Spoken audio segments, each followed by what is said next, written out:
The following is brought to you by the Social Suplex Podcast Network. Hello, this is Zack Sabre Jr., New Japan Cup winner 2018. And you're listening to Keepin It Strong Style with my mates. Enjoy.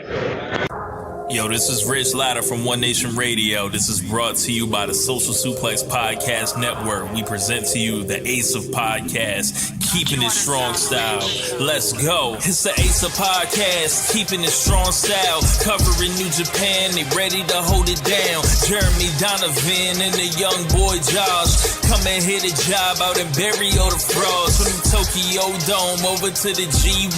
Social Suplex is the network where we can get it done. I'ma chill and let them have it, cause this is just an intro. Keeping the strong style, 6 stars from the get-go, boy.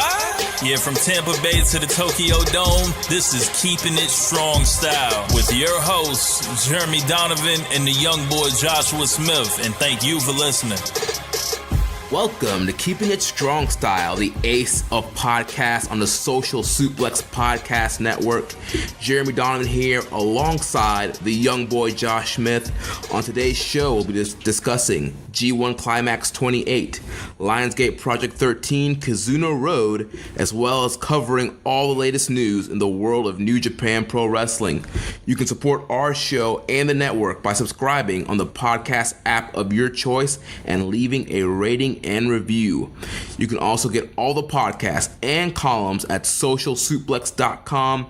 Go to socialsuplex.com/subscribe to sign up and get the podcast and columns delivered directly to your email inbox. Also, make sure to check out our friends at pureresuroad.com. Our podcast is featured on that site also, along with the Loudmouth Wrestling Network podcast. So check out our good friends at pureresuroad.com. A lot of great Puro content. Loudmouth Wrestling podcast. That sounds like us. I wonder, what do they cover? They cover New Japan? They cover New Japan. They might cover, I know they definitely cover New Japan. I'm not sure what else they cover. Trying to break into the territory, brother. No, I gotta definitely check that out. I'm always looking for like New Japan stuff to listen to. I mean, all these podcasts out there. They're popping up, man. Yeah, but a lot of times I'll just be like working out or driving or at work and I'm trying to find something, and even though they're popping up, there's not that many, honestly. It's like every podcast covered WWE. Right. So I'm always like, yeah, I need to listen to something else. So I gotta be sure to check those guys out. And Josh, last week our Dominion review was the most downloaded episode of Keeping It Strong Style. Record breaking. In the past 28 episodes, that broke our Sakura Genesis, was our previous most downloaded. So this broke that number, and it's also the most downloaded episode on the whole Social Suplex Podcast Network. I feel like Jericho right now. I'm gonna start wearing like black eyeliner and black lipstick and like bedazzle my like jackets, because oh my god, I just feel like a rock star. Yeah, man. We're out here just beating up Naito and crap. It's awesome. So thank you everybody who downloaded. Thank you guys so much. It means a lot. It's crazy that this crazy idea that randomly popped up one night has come forward. 29. This is the 29th episode. This episode, and this is like real. Yeah, man. We're really up in here, Up in here, man. We're killing it. And also, Best of the Super Juniors. We had the t-shirt contest. Thank you, yes, everybody, for entering that. I finally did the calculations, and we actually ended in a draw. Oh my god. Ben Schaefer, aka Jimmy Flips. Jimmy Flips, baby. Oh my god, dude. And Royland Miyamoto.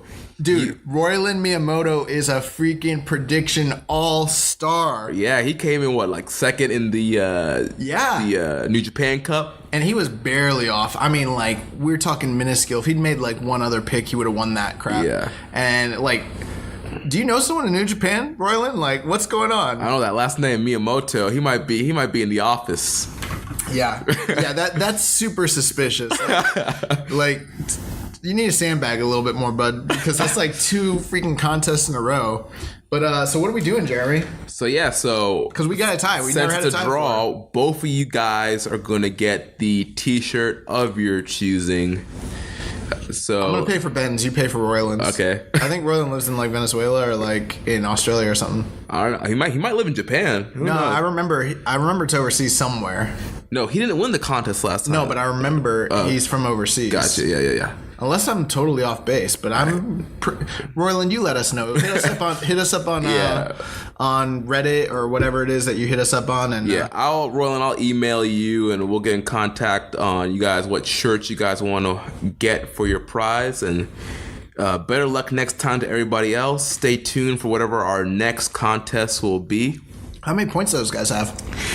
So both of those guys, they predicted 37 of the 57 matches correctly. Holy crap! That's like 66%. Like, And they got the A block versus B block match correct, and they also predicted the winning of that match correct as well. we thought about doing a tiebreaker, but you guys both just freaking rocked it out. We're like, that'd be so shady to like force you guys to like do a tiebreaker. So Yeah. you guys earned it. I was actually deserve it. You deserve it. You deserve it. Oh yeah, but honestly, like when I heard how many that they got right, like they did like 37, I was like, dang, I got like 32 right. Like I was not that far off. I think I got like 30 right. Man. Yeah. I'm gonna clap on my back like I'm freaking Barry Horowitz, you know what I'm saying? Yeah. So yeah, congratulations, Jimmy Flips and Roland Miyamoto. All right, now it's time to get into G1 Climax 28. Dude, I'm ready for it. I'm sitting here like eating sushi while we're recording the show. You guys have no idea. Like, this is strong style to the max. Yeah, like, this man's ready. I really am though. We had a lot of G1 Climax 28 news in the last couple days, Josh. We had the announcement of all the competitors, and we also had the announcement of the blocks. Dude, so this morning, so yesterday they announced the participants, which was definitely like, okay, that's like amazing, but people were asking us our opinions already. Me and Jeremy were both like, we're going to hold off until we see these blocks to kind of give you any kind of like any thought. And then I woke up this morning and someone in the group chat was like shared the blocks, and I was just reading. I'm like half asleep. And the next thing I see is B block, Omega, B block, Ibushi. And I was like, oh my God. And I was like, Jeremy. And I was like, Jeremy. He's like, what? He's like, have you seen this? Have you seen it? I was like, yes. Bro, like, what kind of world are we living in? Like, this is, bro, it's happening. It is happening. It's crazy. So yeah, let's run down. So on the A block, we have Togi Makabe, Michael Elgin, Hiroshi Tanahashi, Kazuchika Okada, the current IWGP US champion Jay White, Yoshihashi, Bad Luck Fale, Hangman Page, Evil, and Minoru Suzuki. And then in the B block, we have the number one contender for the U.S. title, Juice Robinson, the now new never openweight champion, Hiroki Goto. We'll be talking about that title win a little bit later. Tomohiro Ishii, Toru Yano, Tama Tonga, Sonata, Tetsuya Naito, Zack Sabre Jr., the IWGP Heavyweight Champion Kenny Omega, and his partner, Kota Ibushi. So it looks like they're doing that B block crap again. With the B block being the stronger block. I mean, don't get me wrong. Both of these blocks look freaking out of this world. But again, yeah, to me, B blocks. Yeah, like, B blocks. They got all the champions. They got the top guys. Like, but interesting thing, in the A block, we will be getting another Tanahashi-Okada match. I for sure thought they were going to put those guys in separate blocks. Me too, bro. Me too. Also, that's going to be great, too. I hope Tanahashi beats him. Buries him. Also, there's a lot of interesting stats about this G1 lineup. I got this off a Twitter follower. at Avalanche Style. So there's going to be one of our followers. No, somebody retweeted this. I was like, dang, we got smart listeners. So we do have smart listeners, but I'm not sure if this guy is one of them. So all-time, first-time G1 matches that we'll see this year: Tanahashi and Elgin, Tanahashi and Evil, Makabe versus Elgin, Makabe versus Evil, Elgin versus Fale, Okada versus Yoshihashi, Yoshihashi against Suzuki, Fale against Evil, Fale against Suzuki, all of Hangman Page's matches, all of Jay White's matches, Goto versus Omega, Goto versus Juice, Ishii versus Yano, tag partners there. Wait, Goto versus Omega? Nuh-uh. They're in the finals. Oh yeah. So that's one of them he got wrong. Oh wow. Ishii versus Omega, Ishii versus Juice, Yano versus Sabre, Omega versus Ibushi, obviously, Omega and Sabre, Ibushi and Tonga, Ibushi and Sanada, Tonga and Naito, Tonga and Sabre, Naito and Sanada, Naito and Juice, Sanada and Sabre and Juice. And although that's not a first time match between Ibushi and Omega, just in New Japan. Well, he's saying in the G1. So this is the first time in the G1 that these guys have ever wrestled, but not in real life? Or he's not counting outside G1 stuff. Oh, I thought they were. No, he's just saying the first time G1 matches. Okay. And then after this year's G1 matches between this year's participants that we will never have seen in a G1 will be Goto and Evil, Omega and Tanahashi, Ibushi and Elgin, Tonga and Yoshihashi, Sabre Okada, Juice and Tanahashi, Juice and Fale, Ishii and Evil, Omega Makabe, Ibushi Okada, Sanada Yoshihashi, Sabre Evil, Juice Makabe, Ishii Suzuki, Omega Fale, Ibushi Evil, Sabre Elgin, Sabre Suzuki, Juice and Yoshihashi. And then just a few more things here. The longest active streak of two people sharing the same block is Bad Luck Fale and Tanahashi, 5 years in a row from 2014 to 2018, which is every year Fale has been in the G1. The longest active streak of two people being kept in different blocks is Okada and Naito, 4 years in a row. And then the longest wait for a first-time G1 match that occurs this year is Yano and Ishii. They've been kept in different blocks for the last 5 years. That's some Chris Harrington type stuff.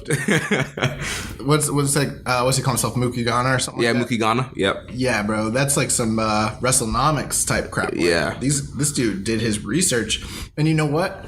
He could be dead wrong, but I don't know. It just sounds good. There's a lot of names there. A lot of stats. I don't have enough time to fact check it. I'm going to say he's right. Yes, that was at Avalanche Style on Twitter. Give him a follow. We also got a lot of G1 questions in from you guys. Well, there's a lot of stuff with the G1 too that I think like we should. Are we gonna like kind of go? Yeah. So yeah, let's go over some of that stuff that you have there. Yeah, no worries. So essentially, they've got the US website up now officially. So if you want to follow along with the G1 Climax, they actually have an English-speaking website up. Also, this was something that I saw Dave Meltzer say, as well as Voices of Wrestling tweeted this out. They were saying that both of them were saying that their sources had said that this was going to be now this is before the announcement of the names and the blocks, but that it would be the biggest G1 Climax in the history of New Japan with no context behind it. So I don't know I'm not sure what they're trying to say, like, you know what I mean? Because It's the same amount of competitors. They are running bigger houses. But 2 blocks. Still 2 blocks. Still 2 blocks. But both of them kind of speculated about it and said that they got it from reputable sources, but they didn't know what it meant either. Just that, like, this is going to be the biggest G1. So I don't know what that even means, but it sounds super exciting. And, like, I'm like, all right, maybe this is something we'll forget about in a week or two. Or like, this is something where it's like, we still don't have all the... There was something where they... I think it was Kevin Kelly or someone like that said that there's other G1 news that's going to be released soon that like is going to be like surprising to people basically. Right. And I know there's going to be English commentary for all nights. Yeah, so live English commentary every single night of the... Bro, think about that. Like, Dude. there was a time where that wasn't even English commentary for a G1 match. Yeah, it's crazy to think about. But like, and now we're getting it. How many nights is it? 19 nights? Yeah. 19 nights. You know, they call it G1 divorce season because everybody that, you know, is watching usually gets divorced. Luckily, I'm already divorced, so I don't got to worry. I don't got to worry about that. Yeah, I'm going to have to put my extracurriculars on the, on the back burner. Oh, man. I need help. Well, maybe the G1 will help me. I don't know. Yeah. Looking for love in all the wrong places. But yeah, bro. G1 and chill. Yeah, I guess we're going to G1 and chill. Also, this was earlier in the week. New Japan came out with the G1 theme song, which is a song called Break the Contradiction. So Yeah, by Man on a Mission, right? yes, Yeah. I forgot their name. Good looking out, man. Yeah, man. The Ace. Boom, the Ace of Podcast, God. baby. The tag team. So, have you heard the song? I heard a little bit. They played it on, I think, one of the Kizuna Road shows. Does it sound like one of those like crappy like 2006 like emo rock songs that you love? Hey, don't hate on the 06 rock music, man. Sound like Cody's like theme song? Dude, do not hate on Cody's theme song. I don't know. Dude, I get so hyped when that song comes on, dude. I don't even know what they're saying like, at all. Freaking A. So check out that song. I'll be sure to be checking it out. Maybe we'll play it at the end of one of these shows, one of these days. I don't know if this will be the one or not. Yeah, maybe this show, yeah. You know what? Never mind. I'll tell you later. Also, so let's talk about... We're going to get into it, but let's talk about the Twitter comments from Kota Ibushi. Yeah. So you were the one who was like, did you see this? And I was like, no. And then I checked it out, and I was like, ooh. And I don't know which user it was on Reddit, but someone had put a post up, and they said the seeds have been planted. Yeah. Remember we talked about seeds over here, seeds over there? Sowing seeds, yeah. So do you remember what he was saying? I mean, I can pull it up. Yeah, he was being interviewed, about G1 and Omega's title reign, and he was pretty much saying that he was happy that Kenny won, but he felt weird, just being outside of the corner, like he wasn't even booked for the show, like what's going on. Yeah, I mean, he was saying that like immediately after like Kenny won, he was like relieved and elated, and then he suddenly realized like he just feels like an afterthought almost, and almost like probably envious to some degree of the success that that Omega had. And he was sitting there thinking like, I don't have a belt, I wasn't even booked for this show. Actually, I pulled it up here. He said, so the moment he won, I was delighted. I wanted to congratulate him. My iPad. Technical difficulties, guys. Live show that's being recorded. I was delighted. I wanted to congratulate him from the bottom of my heart, but a few seconds later, I was thinking, why aren't I in this ring having wrestled tonight? I wasn't booked. It felt weird. Honestly, I was thinking, what am I even doing here? It's easy to think he's going to keep moving forward and we're going to move apart, but tranquilo. Oddly stealing a line. Asena, no. How does it say it? Asenayo. People can think that, but I just have to get results, and that starts in the G1. Talking about the Budokan dive, he said, I did it, and I admit I knew it wasn't allowed, but somebody told me that the Budokan wasn't going to be used for wrestling ever again, so I thought, screw it. And then Ibushi said he bowed down and apologized, but could in fact be banned from the building. I don't know. It was 6 years ago. Will it be okay? Will I actually be banned?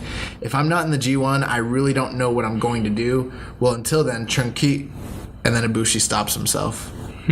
So, and this was basically a headline from Yahoo. It was translated by Chris Charlton at Reason JP, who we've said time and time again, you need to give him a follow. But these statements, bro, using lines from Naito. And we saw Omega using the Tranquilo line too, so... Are they like gonna just like use like Naito's like crap, but like not even like have him be part of the story, Yeah, well, also, I mean, I know we're gonna talk about this later, but CEO, there's gonna be some Naito, Omega Ibushi interactions. I didn't even think of that, bro. I literally didn't think of that till just now. Man, the storytelling in New Japan. Yeah, it's great, right? So we mentioned last week how he said at minimum, he has to win the G1. So I don't know if he's winning the G1. It seems like in the eyes of a lot of U.S. fans, he's the odds-on favorite, but heartbreaks, bro. Yeah, man. Heartbreaks, bro. You want to get into these G1 questions? Let's do it. So first one comes from our buddy Howard Schilling. He says, who are your top 3 picks to win apart from Ibushi? Let me pull up the competitors. For me, the top outside of Ibushi, I would go with Okada, Naito, and Omega as 3 guys that could potentially win. Who did you say?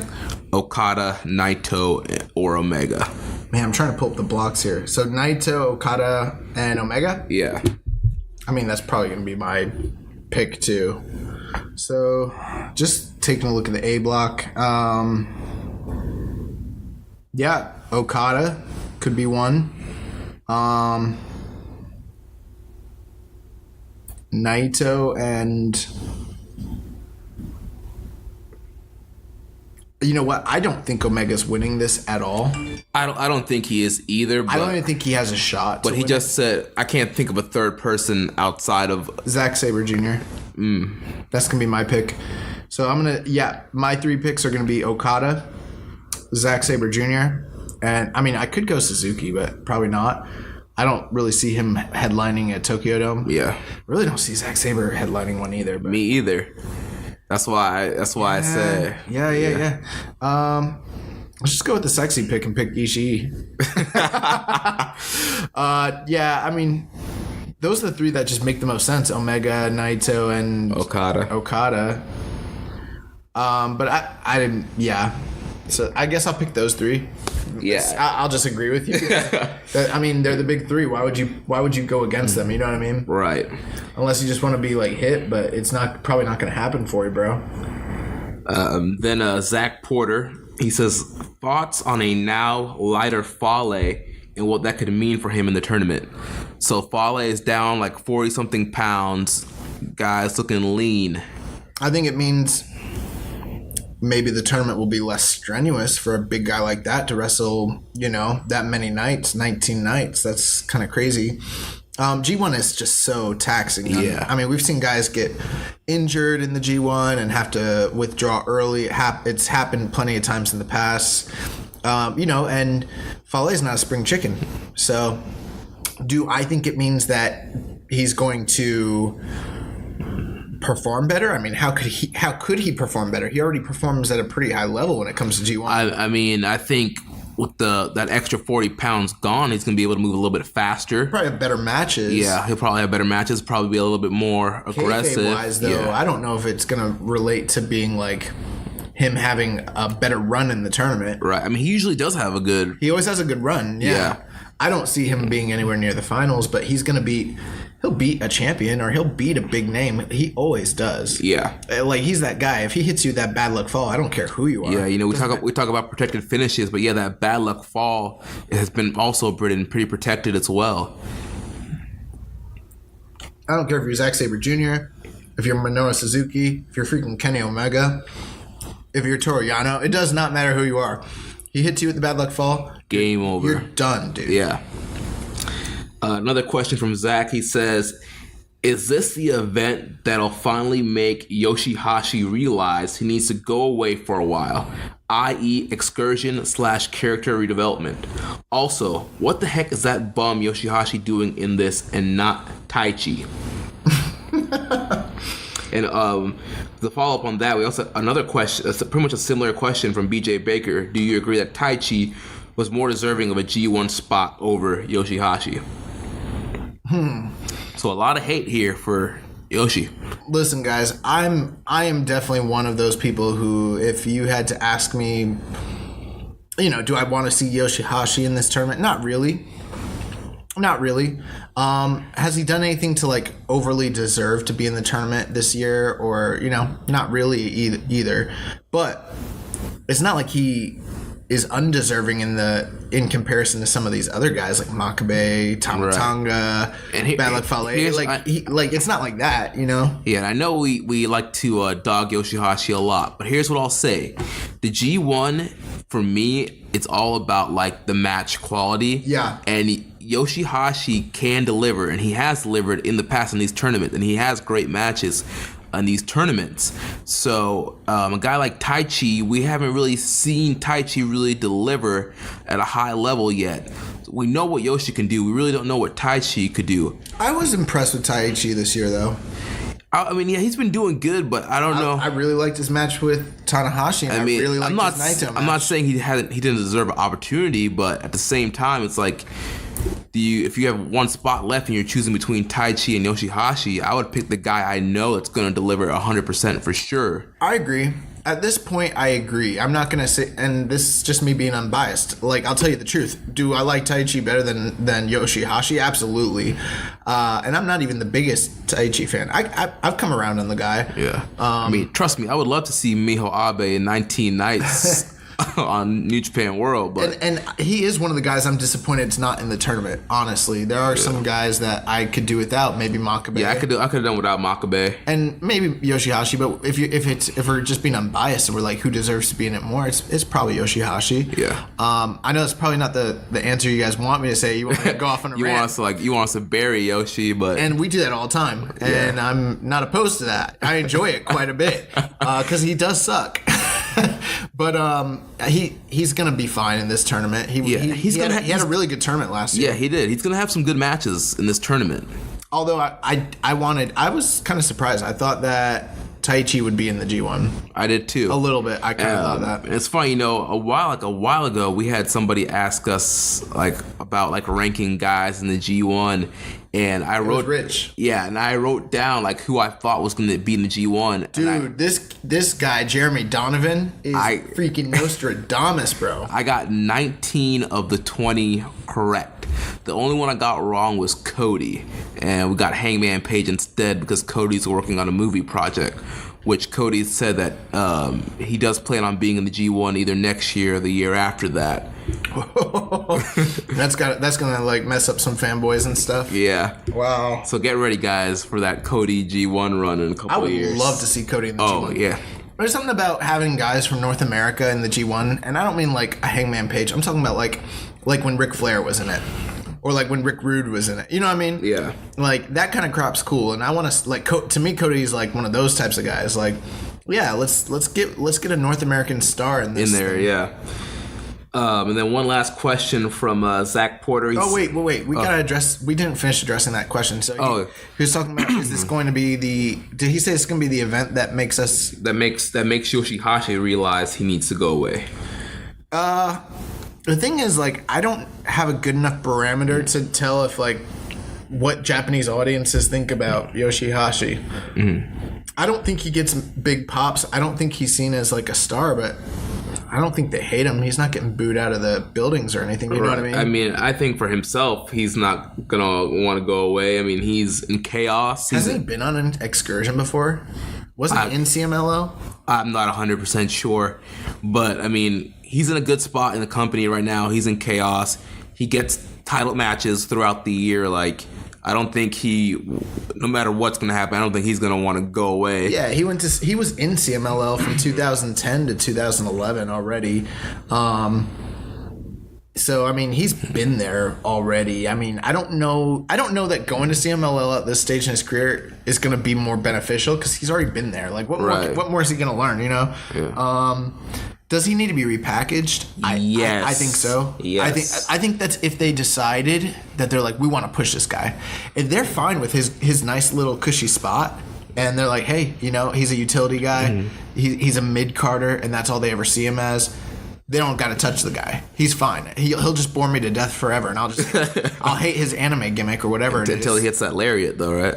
Yeah. Every time he hits the lariat, I pop, and it kind of pisses me off because I always think he sucks so bad, and then he hits the lariat. I'm where'd that come from? But yeah, but if they ever decided that they want to get behind him, especially considering he is a disappointment compared to his entire class of young lions. I mean, he's nowhere near any of them. Yeah. Yeah, they need to repackage him. He doesn't need to go away at this point. It's too late for that. Like, how old is he? Like 30-something? I think so, right? 36 years old, man. Yeah, dude, yeah. Like, no, he doesn't need to go away. They just need to do something different with him and maybe take a risk. I don't know. But yeah. if they're fine with the comfort, just leave him alone. He sucks. It's fine. Not everyone can be great. You know? The last question from Zach, he says, do you think that Sabre will continue what he started in the New Japan Cup in the G1? I think he's going to continue what he started in the G1 last year. Yeah, he was wrecking dudes. Yeah, he was. He beat Naito, he beat Ibushi, right? He beat Ishii. He beat Tanahashi, right? I think he beat Fale. Yeah, he beat Tanahashi last year. Yeah, it's because he got an IC title shot from that. Yeah, like Zack Sabre had a fantastic tournament last year, and I think he's going to do very, very well again. Like they just signed the guy. Like this is his time to shine. Oh yeah. And he's an A block, right? I thought he was in the B block. Yes, he's in the B block with Omega and Ibushi and Naito. So he might not have as good of a turn as we're talking about. But he's going to do well. He's going to do really well, and I think that we're going to get more chance to come around on Zack Sabre Jr. because I've enjoyed his work in New Japan up to this point. Yeah, man, he's been solid. So then our next G1 question comes from Reddit user IV5277. He says, who are your sleeper picks to impress in the G1? So sleeper picks. I need to pull up these G1 blocks. Go ahead and give your picks. As far as sleeper picks in the A block, I'm going to go with Hangman Page. Ooh. This guy, he's young, he's hungry, he gets these opportunities, and he always delivers and works really, really hard. This is a guy that's going to bust his ass every night to have a good match. And I think he's going to pull out some great performances that people are not really expecting. In the B block, for the sleeper, I'm going to go with Juice Robinson. I mean, he had some great stuff in the G1 last year, but he just keeps getting better every year. So I think he's going to have even better matches this year. And I could see Juice maybe pulling a couple upsets against maybe like a Sabre or even like an Ibushi in this tournament. Yeah, so I'm going to give a couple other picks that I think will be sleeper guys in the A block. I'm going to make a bold prediction here, and I could be totally wrong, but I think that Jay White is going to have a great tournament. Yeah. Yeah. You went there. Yeah, I went there. I think Jay White, I don't think he is blind. I don't think he is oblivious to the criticisms, and I think he's got a chip on his shoulder. Especially if they take this title off him. Oh my God, this dude's gonna come in there with a point to prove. You know what I mean? Right. And I think him and Suzuki. Oh my God, him and Hangman, him and Yoshihashi, him and Okada. Bro, he's gonna wrestle Okada, bro. Yeah. You think this guy's not gonna have a great tournament?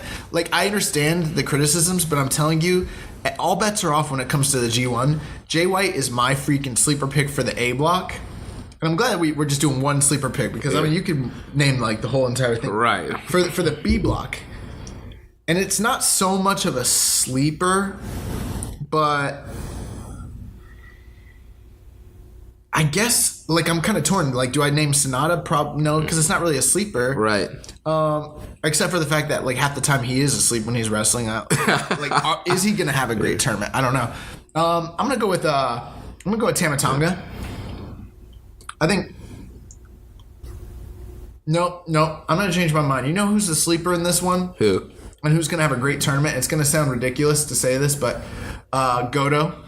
I think Goto's the sleeper. I think Goto is going to turn it back on.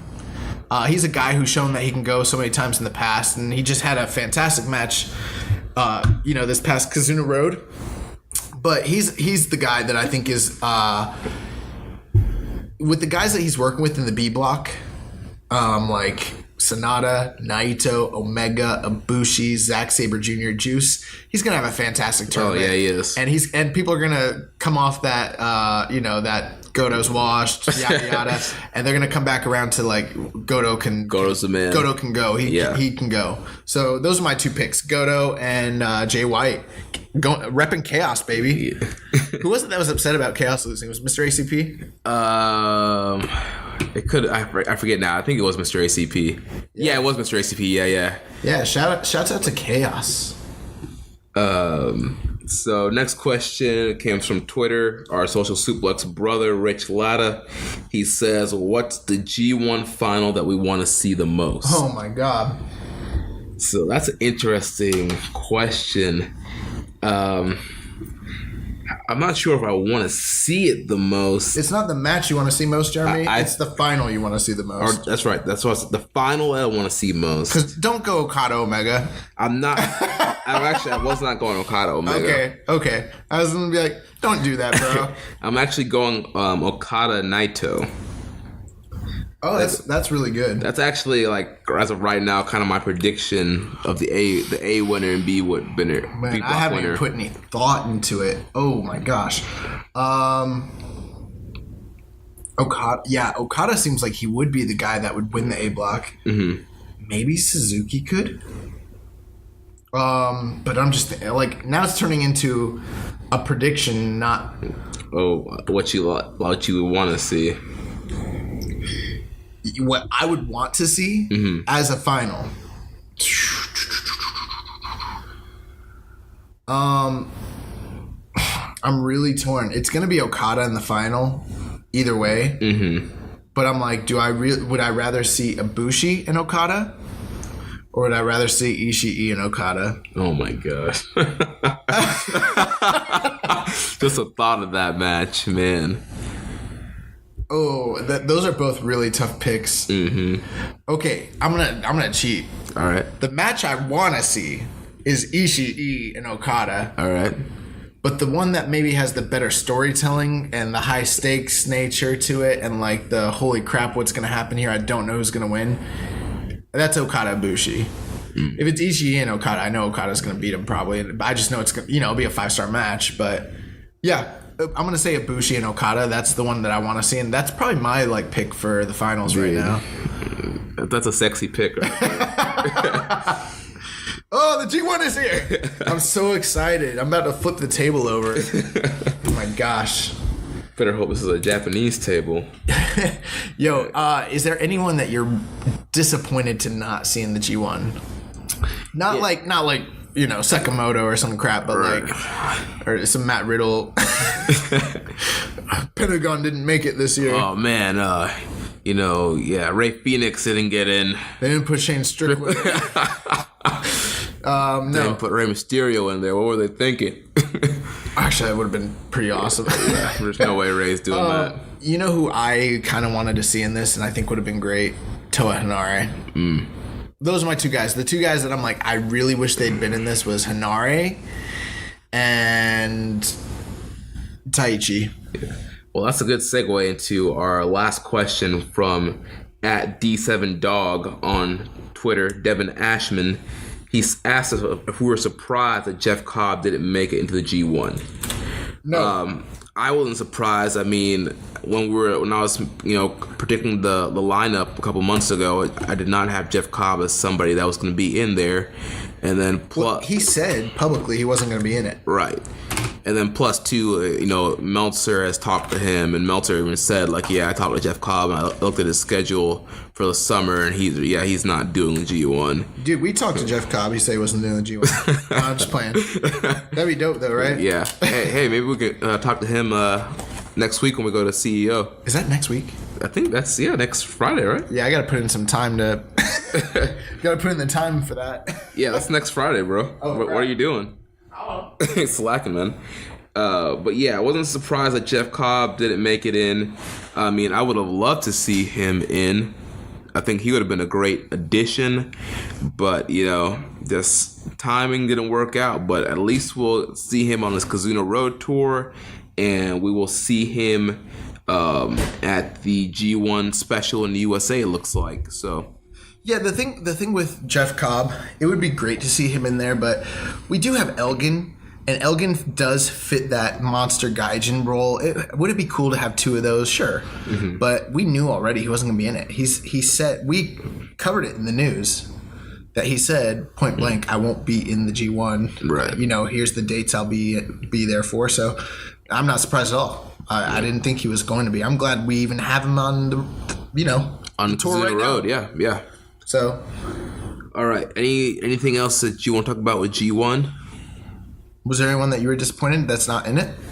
Really? I mean, I'm happy. I'm honestly happy with this lineup. Why? Because it's what you predicted? Last year was like one of the best G1s in history, and this is pretty much everybody from last year with the exceptions of Nagata and Kojima. I saw a user on Reddit share the G2 Climax. And it was like a list of all the heavyweights that are not in it, but like literally, like there was enough guys to where I was like, dang, like New Japan really could do a second tournament if they really, really wanted to, Yeah. And they actually used to have a G2 tournament. They did? Yeah. Tanahashi won it. Oh, yeah? Yeah, back in the day. That's a weird thought, right? Yeah, it is. That's a real thing. Look it up, guys. Twitter, or I'm sorry. Reddit? No, Wikipedia. All right. So let's knock out these last few non-G1 related questions that we got. Oh my God. I know. Something crazy. My God. So we're doing the show and like we have our group chat and like sometimes stuff will come across like this is not New Japan related. It's probably like grown man watch this crap. But PCO is going to be in the Battle of Los Angeles. Yeah, Bola. PWG God. Bola. Yo, this man PCO has like revived his career. Dude, I saw a clip yesterday of PCO hitting a Canadian destroyer to somebody on the stage. Oh, man. Oh, my God. Dude, that's wild. Dude, we saw like the revival of PCO live WrestleMania weekend, and now this man is in every indie. Now he's in freaking PWG. This is wild. Remember I had that moment with, what's his name? Joey Janela. Yeah. He's like, thank you for bringing PCO back. he's like, you have no idea what this means to me. Yeah, you had that bonding with Joey Janela. Oh okay, my God. So let's knock out these rest of these questions. Howard Chellin says, with Roppongi 3K not taking the junior tag belts at Dominion, who do you see prevailing over Desperado and Kanemaru? The Rock and Roll Express, brother. If they can get through Brian Alvarez and Filthy Tom, the Chop and Roll. If not, then I'm going Chop and Roll Express. Is there any junior tag teams that are like on the horizon? Like I cannot even think of a single one. There's like I don't see Hiromu and Bushi challenging again. I don't see Roppongi 3K challenging again so soon. I mean, Roppongi 3K is probably going to challenge like immediately because they don't have anyone else. Yeah, I can't think of anybody else right now. They have to bring in somebody, and I can't even think of like who they should bring in. Aussie Open. Oh, okay. Are they juniors? Probably. They're working Rev Pro, and I mean, like they like their work. Those are some guys that, and you know what? They used to train with Chris Bryan from Grown Men Watch This Crap. So, yeah, I mean, maybe we like. I don't know what the point is of saying that, but they're friends. They're friends and they're cool. They put over the legitimacy of our network. Also, like no lie, while we were sitting at what was that show? The Spring Break. Yeah. I didn't recognize them. They like came over and like said what's up to Chris and then went up and I was like, he was like, oh, that's my friend, blah blah blah. I forget the dude's name. He's like, he's from Aussie Open, and I was like, yo, no lie, that dude smells real good. What? Yo, he's got a nice smell, dude. I don't know. I gotta find out what cologne he has. But I was like, dang, dude. Like, not in a weird way, but like, he's got a nice smell. And he's like, oh, don't worry, mate. He always smells nice. He's like, I know exactly what you're talking about. Yo, me and Chris are straight, but we're confident enough in our masculinity to acknowledge if someone smells good. And they could be the junior tag champions too. Yeah. Maybe there's like some freelance tag teams that exist out there we don't know about. Yeah, that could just pop in. Like from DDT or like Dragon Gate. Dragon Gate's got juniors for days. They should just bring someone in. I don't know. Mm-hmm. They probably booked everything wrong. They shouldn't even have like freaking Suzuki-gun holding the titles, so I don't know. I don't know what they're doing. Yeah, I have no idea. Maybe Kushida and Chris Sabin can team up. Since Shelly's injured. The Friends of Shelly. Yeah, there we go. I don't know. Bring in the Briscoes. I don't know. Or maybe Kushida and Taguchi, maybe. Taguchi always usually shows up like a random partner to challenge these guys. He used to team with Ricochet. He used to team with ACH. Yeah. Hey, maybe do Ricochet ACH and Taguchi. ACH and Super 69. ACH and what's his name? Tiger Mask. Yeah. What was he? Tiger the Dark or whatever? Yeah, Tiger the Dark and Tiger Mask 4. I don't know. Yeah. Yeah, honestly, we're just talking crap at this point. Like, and that's not a bad question at all. It's a great question, but we don't know. Yeah. I have no clue what is happening with that division at all. Yeah. Yeah. Next question comes from our buddy Kyle Moores. He says, What up, Kyle? After what happened Sunday night at WWE Money in the Bank, should Shinsuke Nakamura go back to New Japan? What happened Sunday night? I wouldn't know. Actually, that's a lie. Yeah. I watched it. Guys, I watched Money in the Bank. And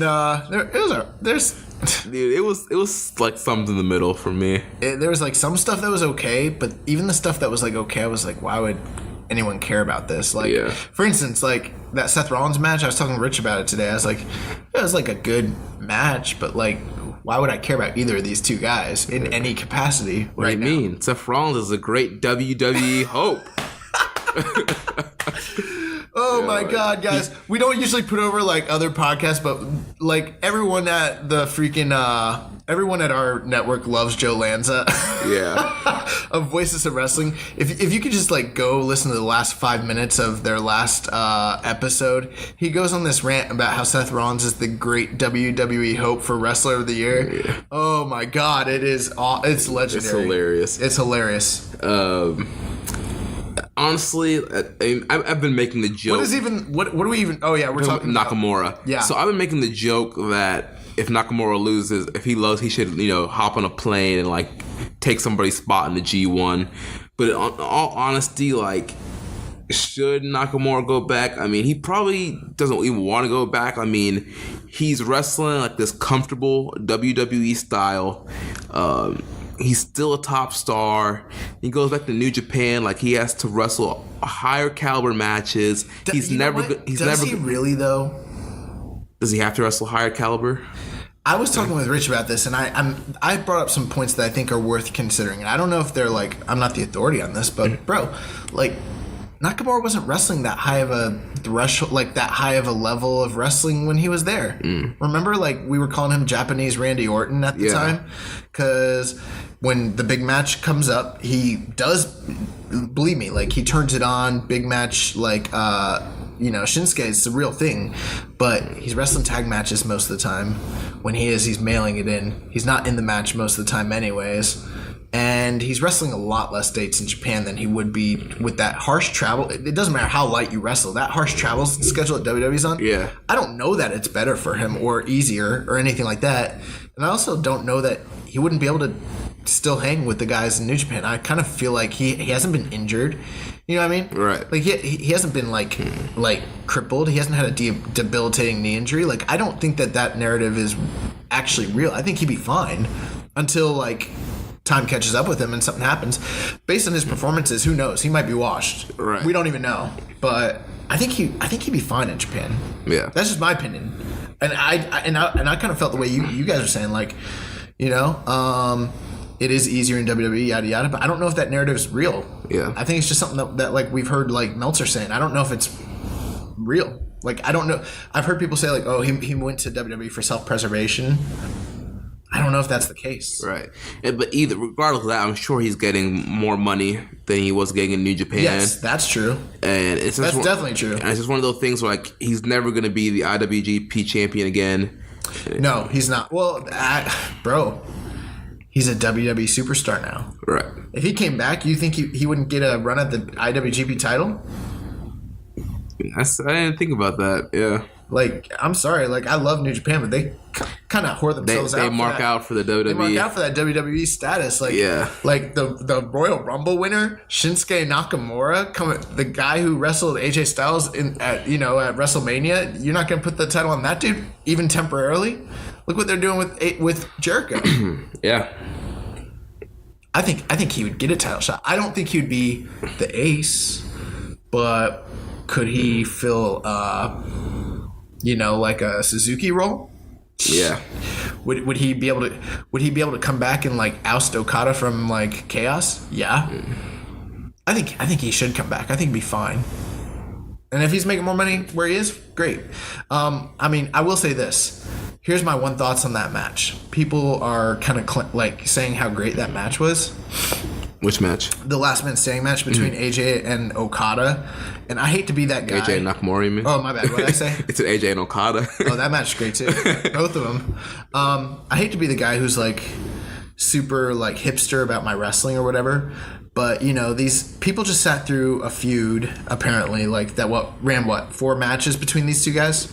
Yeah, something like that. Which was basically in North America a dream match, or something that we already got in Japan. And they didn't treat it like a dream match. They treated it like an outside foreigner heel versus like the good guy American, like 1980s crap. Right. They did screw finish after screw finish with low producing matches with 2 of the greatest wrestlers in the entire world, gimmick after gimmick. They put them in a last man standing match, and I watched the match, and yeah, it's probably like 4.25. But do I think that it was a great Nakamura match? Nope. Do I think it's a great AJ match? Nope. Do I think that it just is good because it's a last man standing match and people kept getting up at 9? Yep, and it's really hard to have a bad last man standing match. Right, you gotta suck to have a bad. We have our last man standing theory, which I think actually that Kane and Strowman broke that theory. They're the exception of the rule. Matt Hardy and Big Show had a last man standing match on SmackDown. I think I remember that. Yeah. It's not good. Yeah. So those are the exceptions to the rule. But my thing with that match is basically this. People are freaking out and acting like that's so great because they produced so much crap up to now, and now they had a decent match. Dude, good is not enough when it comes to 2 of the greatest workers of their generation going one-on-one. I'm sorry. Especially since I've seen them have a 5-star classic. So why would I be happy to watch them in a garbage match? Right. Just because people are getting up at 9 is stupid. Like, no. Why would you even book those guys with that gimmick? That's why I don't watch that crap. The only reason I watched this is because I was tired and we were out here and you had it on. You didn't feel like moving? I didn't feel like moving, but and I wanted to see what was going on. But yeah, did you have any thoughts on that match? I thought it was, like you said, 4.25. It was probably one of the best matches of the rivalry. I didn't see the other. I only saw the WrestleMania match, and it was so mad it made me stop watching the product. Yeah, that's how mad I was. I'm getting mad thinking about it. Like I'm like, oh my god. So yeah. Yeah. But yeah, we'll see what happens next with Nakamura. I'm hoping a Daniel Bryan matchup is. I don't know where they go with that guy. Yeah. Like Rich Latta told me today that he's the Goto of WWE. At this title point, shot after title shot, and like yeah. At this point, yeah. All right. Next question from our boy, Mr. ACP.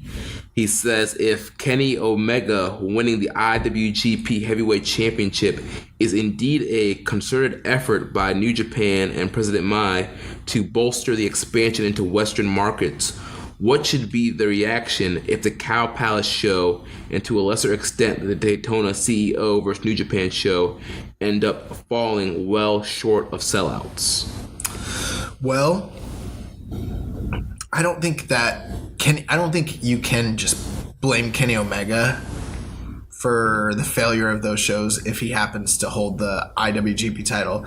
If anything, those shows were already failing to begin with, and if they happen to pick up more buys or sell more tickets and do better business, then it's probably a success that they even put the belt on him to begin with. Because dude, like, we've already talked in depth about, kind of the decisions with, with the G1 special in USA. But I said it last week, like, I don't think with the card that they've produced that it's a 10,000 seat selling card. Yeah. It's just not. And I don't think you can blame Kenny Omega. I don't know how much Harold Mai. I really don't know much about his presidency yet, or how much of this you can put on him either, being like he's making changes or had anything to do with it. I don't know. Maybe he's intimately involved. I don't know. Yeah, but it's too hard. It kind of follow-ups that he says, is it fair to criticize Dominion booking if the results as far as attendance in the USA remain disappointing, or are there too many mitigating factors to lay the blame on our new IWGP champion? And like you were saying, I do think there's too many factors, because if Okada was still a champion going into G1 Special, I still don't think they would do 10,000 with the card that they have right now. Not with the card they have. If they had booked the right opponent against Okada, I'm just saying, throwing it out there, a Naito, an Omega, a Tanahashi, they might sell out. It doesn't matter who's holding the title. Same thing with Omega. Like, the thing is, it's not that Cody's a bad opponent for Omega. It's just, we got this match. Been there, done that. WrestleMania weekend. And the people that came to that were people like you and me and fans who are listening who flew into town to see it. I don't think you're getting that same fly in town to watch that match when it didn't even produce the way that we kind of hoped it would. Right. Especially with All In around the corner. No. People are already traveling to that. Both of those guys are booked on that show. Yeah.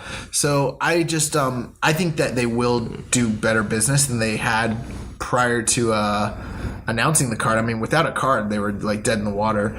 I think that they'll do like another 6,000 total, hopefully, and that will be a success. They will make money. Anyone who's like, oh, it's not a success, yeah, it's a success. like don't get it twisted. It's a success. It's not the level of success that you're maybe, hoping, for a sellout or whatever. And I'm sure like the guys and girls who are anti New Japan will have a field day and be like, oh, blah blah blah blah. They're not as hot as they are. Blah blah. They're dying. That's ignorant too. But yeah, I don't think it's fair to just look like this isn't Daniel Bryan's title reign where they can just, or like CM Punk's title reign where they can just like blame crap on the guy holding the belt and then that's it. Like, Omega just got the belt. Right. He just got the belt. Like, I don't know how those like shows are already announced and cards kind of already in place. It's like a president coming into office and there's like an issue and a month later it's a result of the previous like regime being like, oh, you suck as a president. Like, right. They just got there. Plus it's all work anyways. Then the last question, mainly for you, comes from Cyber Dog Meat on Reddit. He says, who's your favorite wrestler in 1980s New Japan? That's a good question. That's a really, really good question. I don't know who my favorite is. I'll tell you what, I am literally like getting like a man crush on Fujinami, dude. Like my 70s rewatching project, I'm like, this guy's one of the best of all time. No, I really like Fujinami. I like shoot style, so I mean, like Fujiwara is just one of the greatest talents that have ever been around. Obviously, I like Riki Choshu. Vader was only there for 1 year in the 80s, but his whole entire 89 run is like, oh my god. Stan Hansen, Andre the Giant was great in the 80s still. I don't know, Takada, Liger, like Dynamite Kid, Tiger Mask, like I love them all, man. Who do you like, Jeremy? Guys, Jeremy is a huge mark for New Japan, but I don't think you've seen a lot of 80s New Japan, right? No, I haven't. Yeah. So I don't like, you don't even really like have a fair assessment yet. Yeah, and I could say Vader, but I mean I only know Vader from. You should say Vader. He's freaking awesome. I only know Vader's WCW and WWF work. I mean I could say Liger, but honestly I've never seen one like 80s Liger match. I could say Tiger Mask and Dynamite Kid. I've seen one of their matches. But I can't give like a solid answer because I showed you that Akira Maeda and Fujinami match from '86. Yeah, that was good. That match is awesome. Yeah. So yeah, I don't know. Like, yeah, those are guys. I mean, there's so many guys I like. I could just keep going and going and going. I could, like pretty much all day, honestly. Like 80s New Japan is like one of my all-time favorite like periods. Hulk Hogan. Believe it or not, like Hulk Hogan in Axe Boomba. The Axe Boomba, baby. Like, he is great. Yeah, I like 1980s New Japan a lot. I think obviously it's not the best in-ring product, especially with all the screwjob finishes, but I just like it. I like it better than 90s. I like it better than 70s. I like it a lot. All those 10-man tags. Masa Saito, my God. Yeah, but to answer your question, it's got to be a toss-up between Fujiwara or Fujinami. I'm really, really, really, really, really torn. I would call them 1A and 1B if it was up to me. Nice. All right, so that wraps up the questions for this week. Thanks, everybody, for submitting those. Look out for our posts on Facebook, Twitter, and Reddit when we're taking questions for the show if you want to ask a question to us. So now we're going to move on to Lionsgate Project 13. Wait, I kind of want to talk about this. Oh, yeah, that's right. We did have a few other, like, random So there's stuff. a lot. There's some stuff that's been going on, and I just figure we should just, like, kind of address it. Yeah. So let's talk about women in New Japan. Yeah, dude. So let's talk about what's going on Twitter. Let's get it out in the air because I think we need to, like, at least address it. And just talk about that. Yeah, man. So this has been like coming across my Twitter timeline, like so a lot. It's kind of died down like the last couple of days, but like last week it was like blew up. Like after Dominion. Oh, after Dominion, it like blew up. With, after like one of the greatest shows of all time. Yeah, like all these like anti New Japan WWE like fanboys are like, why doesn't New Japan book women on the card? So why isn't there how was the women's matches at Dominion? Blah blah blah blah. It's like, oh my God. Like, are you guys serious right now? Like, I'm Zack Ryder. Are you serious, bro? Like, come on, man. So I mean, what's your take on like the situation with that, and like, what's your opinion? Here's my thing, man. First of all, if you're, crying for women's wrestling in New Japan, you clearly don't know the landscape there. There are of Japanese pro wrestling. Right. There are tons of what they're called Joshis, what they call the women Japanese wrestlers. There are a ton of Joshi promotions in Japan. Probably the most notable one is probably Stardom right now. Although I've talked to Sierra, and Sierra says it's the one with the most exposure in North America, but it's not like the biggest one. The biggest, right? Right, but probably most people listening to this show probably will recognize Stardom. There's like Stardom, Ice Ribbon, Wave. So there's all these promotions, all women cards. Yeah, and they're running like decent size. They're getting better. Like it's kind of like how All Japan has been down and Noah, but they're starting to come up. Right. Kind of like, I would say they are outdrawing a lot of the men's promotions actually, but it's somewhat similar to that sort of situation. Yeah. Although, I don't know, WWE's like buying up all their talent. So right. But yeah, so you have all these Joshi promotions in New Japan that are highlighting the women on their own shows, on their own cards. And to my knowledge, I haven't heard one Joshi complaining that they want to be on a New Japan show, that they want to be on a New Japan card so bad. No. They're happy doing their thing and doing what they're doing.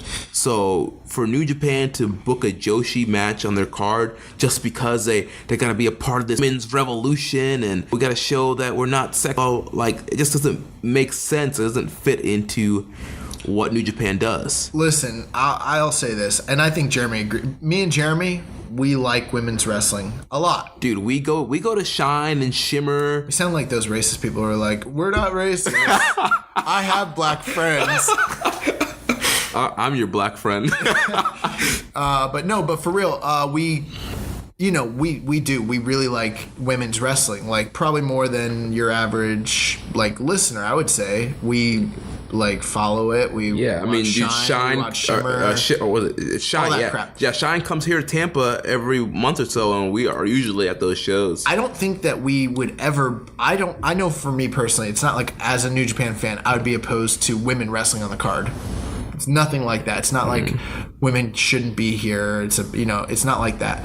But basically, you have to understand that going back to literally like the 50s, before New Japan existed, before All Japan existed, there was Joshi promotions that were bigger at the time than New Japan and All Japan when they started already.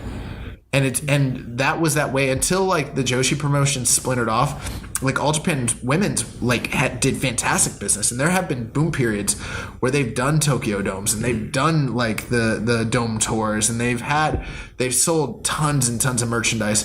They're just in a down period now. But where was the cry for this in the 90s? Right. When they were doing huge business and they were outselling at many times, arguably, all the men's promotions. Was it sexist back then? Why didn't they have men on their show? And I'm not trying to like turn it into a reverse thing. I'm just saying I don't think that people who think this understand the landscape of Japanese pro wrestling. Like when you go to let's say like a Dragon Gate show, which is like, crazy work rate, crazy spots. Like people don't get mad that like women aren't on that show, and people don't get mad that they're not wrestling the New Japan style of pro wrestling, because that's their niche audience. Right. The fans who are fans of Joshi are Joshi fans. They're not New Japan pro wrestling fans.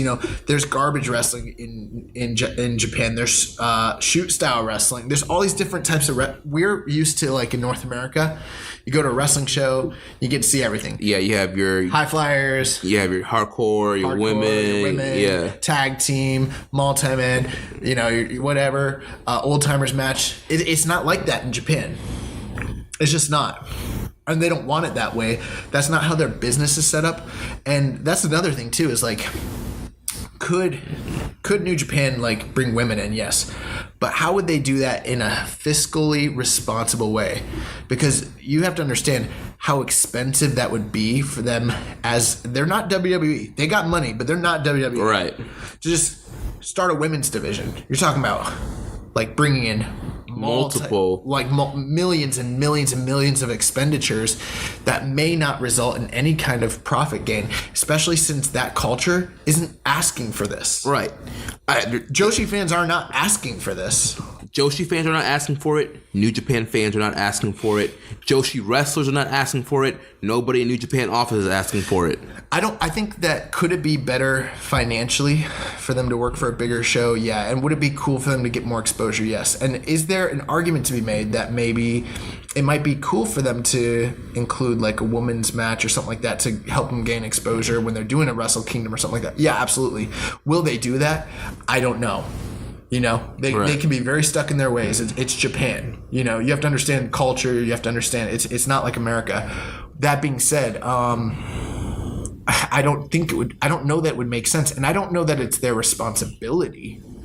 Right. Where no one is asked. Like the people who are criticizing New Japan for this are not criticizing DDT. They're not criticizing Big Japan, All Japan. Mm-hmm. They're not criticizing Noah. None of these companies have Joshi. The thing that I find hilarious is that most of the people that are like fighting for this are people that I know for a fact don't watch women's wrestling. They don't or watch Joshi. They don't watch New Japan. They don't watch New Japan. Yeah. Most of the people I've seen on my timeline, I know for a fact they don't watch New Japan, or if they do watch New Japan, they only hop in for like Dominion and Wrestle Kingdom. Otherwise, they're not watching Road 2 shows and Kizuna Roads and all this stuff. Another thing too is like you bring the women in, and like I was saying before, could they make more money? Yes. But are they going to be featured in a way to where they're like going to be stars? With the possibly, like, it's not that it couldn't happen, but I mean, it's going to take time. And I feel like the reality is you probably are going to end up marginalizing those women. And whereas on the Joshi promotions, which have been around forever, they're the stars. They have their own storylines. They're literally at the top of the card. They're drawing the houses. They're drawing, you know what I mean? Like, right. They're getting a chance to be showcased in a way where they can wrestle every style up and down the card, just like a real promotion. When you have a little division, look what when you just have one little division, and it's like, look at the juniors. Even though the juniors have always been fantastic in New Japan, they're just now starting to like maybe even be seen as something of an equal. Look, right? How many years has it taken? 46 years, 50 years. So I'm just saying, like, I don't think that it would be terrible for women to come to New Japan. Could it happen one day? Yes. But for those people that want to sit there and be like, oh, New Japan is sexist, it's not a sexism thing. it's more of a business thing. It's more of a culture thing than anything else. And it's like you have not done any kind of history lesson at all to understand the history of Joshi in any respect. And it's also not something that like the fans over there don't want it. Right. You know? So yeah, I think if you want to see Japanese women wrestle so bad, watch Stardom. Yeah, go out and get your Stardom pass. Yeah. The reality is this is not actually, it has nothing to do, it's disingenuous is what it really is. It really just comes down to fans who are butthurt because they like a product that is not getting the critical acclaim that this product is getting. So they're trying to find like a way to like poke holes in it. You know what I mean? That's really all it comes down to. Otherwise, like they'd be watching Joshi. Right. You know, they literally probably couldn't name like a Nakajima or a Miko Satomura. Like they don't know those chicks. Right. They don't know Io Shirai. Right. You know what I mean? It's like, I'm sure most people, their first exposure to Asuka was her coming to NXT. Yeah, they like probably don't know anything about Kana or like any of that. Mia Yim, like nothing. Yeah. So all right. You want to talk? Here's another thing I want to talk about: comparing freaking title reigns. Yeah. So this somebody in our Wrestling Squared Circle Facebook group, but it wasn't just in our group. Right. This was a graphic that was posted all over the internet for like a few days. It was like a super popular thing on like Instagram and Twitter, and I'm in a bunch of wrestling groups. People just kept posting it, and it was a picture of Okada. And it shared how many days he was champion and also his title reigns. And then a picture of Brock Lesnar sharing his title length and title reigns. And it didn't say like anything beyond that. It just was a comparison side by side. Yeah. What are your thoughts, Jeremy? I mean, because this made me lose my mind. Yeah. I mean, honestly, I wasn't even like, I didn't even get mad at it. I just think it's completely ridiculous to even try and compare Brock's Universal title run to Okada's IWGP title run. I mean, yes, Brock has held the title for a long time, but look at his defenses and just the way that Universal title has treated compared to the IWGP Championship and the way that they booked that title. Yeah, I mean, there's a lot to go towards it. So one thing too is like, you know, I've talked to friends about this and they're like, well, it makes you think. You know, that was their whole thing. It was like, it makes you think. I mean, you know, the people talk about how great Okada's title reign is, and they're like, but look, they have almost the same amount of title defenses, 13-10, and they've held the title almost the same amount of time. So is his title reign really that great? And I'm like, oh my god, dude, oh my god, dude. You look at the quality of opponents between both guys, the quality of matches between both guys, like. It's ignorant, to be honest with you, is what it really boils down to. You cannot compare a champion from WWE to a champion in New Japan and just take raw data like that and then say it proves a point with no context behind it. Right. That is idiotic. What you have to do is you have to take a look at the business models of each company. In WWE, what is the business model of a successful champion on top? It has always been, and probably always will be, a guy who tours the country with the title and draws houses and defends the title every month. Not even every month, almost every night. Yeah, on the house shows, yeah. Hundreds of times a year.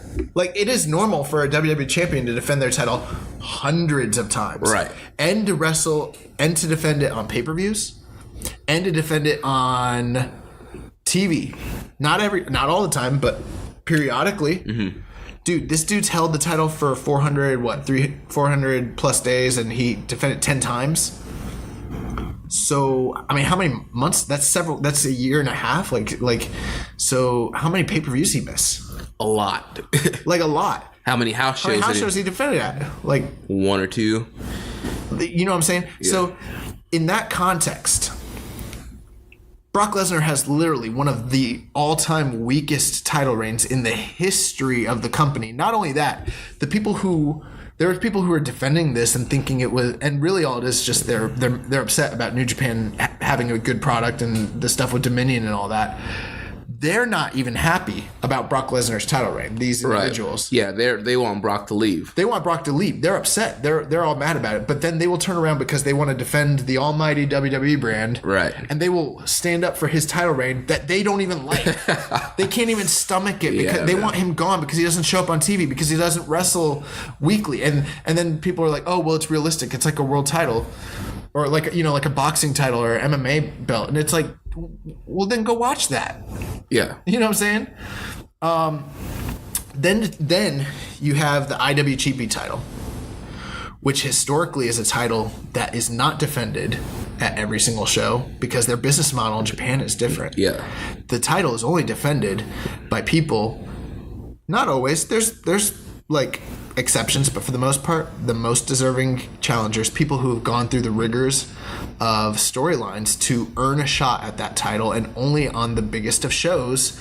And most of the time, these people who are challenging for the title anybody who's challenging for it could realistically win the belt on any given night, whether they're booked that way or not. And I feel because New Japan is more sports oriented. They do treat the belt like an MMA title. I mean, they treat it with prestige. You watch the UFC. I mean, the heavyweight title's not being defended every show. They number their title defenses. Does that not tell you something? Right. You know what I mean? Like, the only other company in the States that I can think of that does that is Ring of Honor.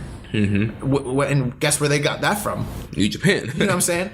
So you take somebody who had one of the all-time, as a title reign, had probably, if you took the star rating scale, whether you put stock in there or not, and you took the average, I'm going to guess that his average title defense star rating is somewhere between 4 and 5 stars across the board. He defended it 13 times. I think maybe only 1 or 2 of those could be considered less than an all-time great title defense. Everything was close to 5 stars. The dude defended it more than any other champion in history. So in the context of this company, he's had the greatest title reign that there ever was. There's not even a point in arguing. Right. That's why I didn't even get mad about it. No, I got mad because people are like literally like, yeah, New Japan needs to change their ways, or like New Japan. Yeah, you got into it with some dude on there. Yeah, because he was an idiot. because he was saying that I was being a troll, and I was like, dude, I'm not being a troll. I'm pointing out the ridiculousness of the post. And he was like, oh well, the post doesn't say anything about which champion was better or that they're equal. It just has raw facts. You're the one who's interpreting it. And I said, anyone who would post this without any kind of context is clearly like trying to start something. Yeah, they're trying to imply something, and obviously it's right off the back of people who love WWE. And hey, if you like WWE, I'm not criticizing you. I could care less. I just don't like that product. But Jeremy likes it. Whatever. I mean, it's fine. And I've liked it in the past, and I probably will again. I watched a pay-per-view last night. No big deal. And if it does get good, I'll watch it. If it does. But for people who want to criticize this product just because the one that you like isn't up to snuff, like, that doesn't fly. It's stupid. And that's what I don't like about it, is the ignorance of it. Mm-hmm. Is because it's like, you don't watch this product, but you want to judge it. But you want to judge it. Right. And you want to, you know what I'm saying? Like, people are like, I've given WWE a chance. You know how long I've given WWE a chance? Like, for 29 years of my life. And like, I'm done. But just watch one show. Just watch Dominion and try to tell me that you like, how could someone not love this? Like, it is. Yeah, dude. Watch Dominion and then watch Money in the Bank. Like, so I guess like the final. Oh yeah, and then that kid was saying I was being a troll, and I was like, no, being a troll would be like if I put Mil Mascaras, a picture of Mil Mascaras up next to whatever champion you like, and compared their title reigns and said Mil Mascaras' multi-decade IWA title reign is one of the greatest in history, because that's essentially what you're doing. Right. That'd be a troll. So my final point is like, by this logic that Brock Lesnar has had almost equal title defenses to Okada, that what's being implied there is that they're almost either equals or that he's better. You are literally, by that logic, saying that every single WWE champion in history, because they've all defended it more than Okada, have had greater or equal title reigns. Right, yeah. To Kazuchika Okada's title reign, which is once in a lifetime. Yeah, which completely makes no sense. Because, like, FOH, like, get out of here with that. Like, that's the stupidest thing I've ever heard in my life, and that's what pissed me off about it. And maybe I'm fanboying, but like, I don't think you are, man. It pisses me off. You're bringing valid facts. I mean, it's clear as day, man. And then You want to talk about the 7-star rating system? Yeah. So did you have anything last to say about Lesnar and Okada's star ratings? Nah, I think it's stupid if you're trying to compare those things. And it's like, if you want to be a fan of this, just like do some research and be smart. Right. Like don't be a troll. Yeah. Just watch good wrestling. So the 7-star controversy. So last Thursday, the Wrestling Observer dropped. Dave Meltzer awarded Okada and Omega 7 stars. He broke the scale yet again. Not only that, Dominion is the highest rated show ever by Dave Meltzer in terms of average star rating across the whole entire show. If you did the average star rating for each match is 5.13. Wow. It doesn't mean that he thinks it's the best show. I think the 7 stars really offsets that. Right. But it doesn't mean he thought that show was out of this world. So there's been I agree. There's been a lot of debate on whether or not it's ridiculous that Dave gave it 7 stars or has broken the scale, and people are kind of divided on it. I think me and you are kind of divided on it. Oh, we're far apart. Yeah, we're far apart. We are a house divided. Yeah. So my stance on it is this. It's Meltzer's scale. It's his newsletter. I mean, to me, he can give award what he wants to award it. I do understand that he is an authority in this, and that people use his star ratings to determine, what are the best matches of the year and history. But I mean, at the end of the day, if this match is the best match of all time, like he needs a way to put an exclamation point on how great that match is. And for me, I don't really like trying to go back and compare like a 5-star match from 2017 to a 5-star match in 1980. It's just completely different styles of wrestling. And you might watch that 1980s 5-star match and be like, it's okay. And because you're so used to what's going on now. I don't agree with all of that. So yes, I think ultimately, and let me just say this, I really respect Dave Meltzer, and to some degree idolize him. I listen to his show all the time, and I mean, I don't think we'd be doing podcasting if he had yeah. So I mean, and I do respect his opinion. That's part of what kind of bothers me about it a little bit. My problem isn't necessarily that he can't have his opinion or do what he wants to do. Yes, he can, whatever. But at the end of the day, it really just comes down to relativity, because you do, like, you're kind of saying, like, you don't want to compare a 5-star match from 1980 to a 5-star match, from 2018. That's somewhat fair, but that's essentially what Dave is doing. He has an all-time star rating system, and he is an authority. And I think with him, he's not just some Joe Schmo in his mom's basement, like, rating matches that he watched, with no context for years and years because of his, like, exposure to all the wrestling in the world and the tape trading culture and all that. He was seen as one of the authorities when it came to quality of wrestling. Yes, not everybody agrees with his star ratings, and yes, it's more of like a guide and more of a basis of what to expect. But that being said, there has always been a level of consistency. So there's been a level of consistency and relativity to the scale, Right. You know what a 3-star match meant when you heard Dave say it was 3 stars. You knew what 4 stars meant. You knew what 5 stars meant, which, by the way, was supposed to be one of the all-time greatest matches that's ever happened in the history of the sport. So when you start rating above 5 stars, if you really feel that way, by all means. But you really have to be able to back it up, because what you are saying is it's better than all 5-star matches in the entire history of the sport. And like I heard Rich say, like, there's the scale and then there's over the scale, right? Mm-hmm. My problem is that, like, I think he's starting to rate stuff over the scale that's not really over the scale, because he started off by rating something 6 stars last year. Right.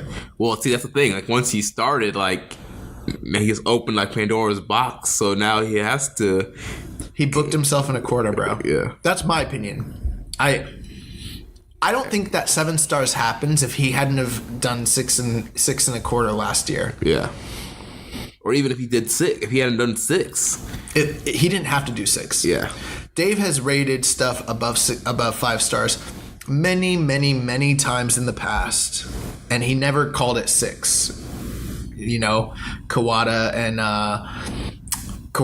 Mizawa. There was a women's match. I forget which one it was. Same thing with Steamboat and Flair. He had above 5-star matches, plenty of them. You can find them out there in the Observer like records, but he'd call them like 5++ or something like that. You know? Yeah. You know, you could just rate it. You could have hypothetically just rated it 5 stars and said this was the greatest match I ever saw. We would know what that meant. But the problem, my only problem with it is this: the Tanahashi and Okada match, and the Ishimori and Hiromu. Taking nothing away from how great those matches were, and Dave seemed to really like them because he had this whole new gap of points and point variances between 5 and 6. He started exercising those variances, which is fine. He really liked those matches. He said this one's 5 and a quarter, this one's 5 and a half. But now you're telling me that those matches are better than every single 5-star match that ever happened in the history of the sport? I don't think that Ishimori and Hiromu match might not even end up in the top 10 of 2018. So you're telling me that there's going to be over 10 matches that are greater than everything that's ever happened in the history of the sport? I just don't think that it's relative. I don't think that it's consistent, and I don't think it's responsible. Is my opinion. Yeah. I don't know. I'm not that bothered by it. Like, to me, I like rating matches. Like, I like comparing them. Yeah. And I just don't feel like it's realistic. Like 2 stars, 2 whole stars, a 7-star match. I get that match is really good, but 2 whole stars better than everything that's ever been rated 5 stars. Well, I guess what we should do is we should do like a challenge. Like, let's watch like every 5-star match that we can. We can't. I have a 1970s project. Because I mean that's the only really way we can like justify like. Is it really 7 stars if we go back and watch like every 5-star match? Because I mean, that is a good challenge. Because I mean, there's no other way. Because I mean, like for me personally, that Okada Omega was like the greatest wrestling match that I've ever seen, the best wrestling match ever. So to me, like it is better than every 5-star match that I've seen. For me personally, the Omega Okada matches are, in my opinion, the greatest series of matches that I have ever seen, and I will agree with that. My problem is where you rank them so much higher and then you leave this extra space, so you start feeling like you have to fill the void with matches that aren't, like, for instance, Okada Tanahashi. I just don't even think that's the best match they've ever even had. Right. So how can it be 5.5 if I don't even think it's like better than their Wrestle Kingdom matches? Or, you know what I mean? Mm-hmm. The Ishimori and Hiromu match it was fantastic, and it might be, I'd have to rewatch it, but like I don't even know if it's the best junior match I saw this year. So how is it better than everything in history? And it's only that way because now there's this whole new spectrum that's being filled with stuff that I think is really 4.5 and 4 3/4. Right. Well, I don't know that the Ishimori Hiromu match. Dave said that was one of the best matches that he's ever seen. I think he's losing it. So I mean, and also, I think that, I mean, I already made my point. I think that I understand what Voices of Wrestling had said, something along the lines of like 6 stars match of a decade, 7 stars match of a lifetime. Yeah. That's all well and good. Sounds good. It's a good like quote, but what about everything in between? You start rating stuff in between. Is Okada Tanahashi a match of, just beneath match of the decade? I don't think so. It's probably not going to be in my top 10 for match of the year. Does that make sense? Yeah, it does. I see your points, but like, I don't know. To me, like I said, also the thing I don't like about it, for me, because nothing's because I'm a logical person, it does break the scale. It breaks the credibility. And Dave said there is no scale. He made the scale, so yes, there is. He's been rating off of it since 1983. Well, he said there's no cap to the scale. He made a cap. It was 5 stars. He increased it. That's another thing. Someone was like, oh, well, it used to be 4 stars and it moved to 5 stars, so why can't it move again? It's like, that's all great and everything, but I don't think wrestling is that different in 2018 to 2008 or even 1998, the way that it was when it moved from 1973 to 1983. That's like an actual, like, literally, like, holy crap, a completely different thing. So I don't know. Maybe I'm like Jim Cornette. Maybe I'm one of those old guys. Maybe I am like Jim Cornette, but I just think it is a little bit like ridiculous, and it makes me be like, I don't even want to like rate stuff on that scale anymore because it's not relative. There's no relativity to it. Well, you could always use somebody else. Like, I'm just gonna do grades. Kasanka. No, I'm just gonna do grades from now on. I'm not doing 5 star. Like I don't think the star rating scale works anymore. Even if like guys like Kasanka and like other like, you know, top like wrestling journalists. I don't even know what the stars mean anymore. They have they've lost their meaning to me. It's like 6 stars, 7 stars, 5 stars, whatever. Like, I'm just gonna do grades. I know what an A is. It means you passed. I know what a D means. It means you're flunking. I'm just gonna do that kind of crap from now on. All right. Any other hot topics we need to talk about? No. All right. Let's just move on to something. Man, I got so negative on this star rating system. Yeah, man, it really bothers you. I'm about to have a meltdown on the air. I think we've heard enough of those this week. So moving on to Lionsgate 13. Lionsgate. What a show. All right, let's do this. Lionsgate. So we opened up with the feud of the year, Tsuji versus Umura. Oh my god, I haven't even thought of that, but now that you say it, like, this could really be a feud of the year contender. Like, I was kind of joking, kind of serious, like... No, literally, like, once you said that, like, my jaw dropped, because I realized, like, oh my god, like, Tsuji and Umura, like, could literally be a feud of the year. Like, how many draw... They went to a draw again we'll get to it, but yeah. So here, once again, they went to another 10-minute draw. These matches between these guys just keep getting better and better. I really love the sense of urgency that they have in those last final minutes of their matches when they know that time is running out. And they've just been telling a great story, you know, in the last match. It feels the same almost every time as far as, like, it almost seems like Tsuji. They've changed it up the last couple times. Really? So this time, Tsuji almost got the win here. It almost seems like consistently, or at least a majority of the time, Tsuji is the guy that is coming closer to winning these matches. I feel there have been a couple times when Umura has been close to victory also. Okay.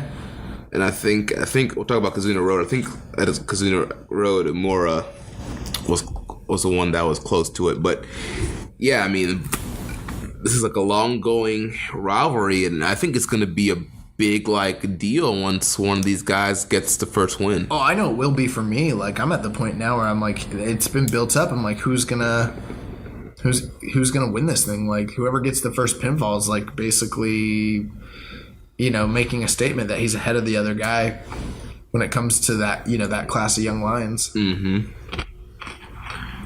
So then, anything else on that match? You know, their matches are just very, very good. Very, very sound technically. Yeah, dude. It's just they're doing everything right. It's a good like display of like basics of pro wrestling. Yeah. Like, they're not, you know, trust me, I love my dives and my flips and my crazy spots, but they're not doing any of that stuff here. They're doing holds and you know, suplexes and they're wrestling. Chops. Yeah. They're wrestling guys. Yeah.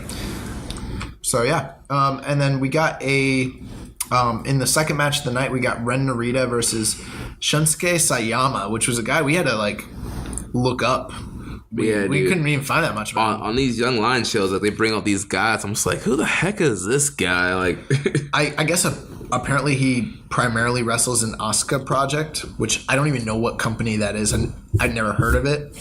I was wondering if Asuka, like, ran that, like... No. Side gig. Her little side gig, yeah. But This was good. This was actually a lot of fire. Yeah, I mean, this was just a great display for Narita, and I remember us when we were watching it. We thought Narita was going to be. We were like, "Oh, Narita's jobbing to this dude." Yeah, that guy gets to wear color. Anybody who gets to wear colored gear is going to beat a young lion.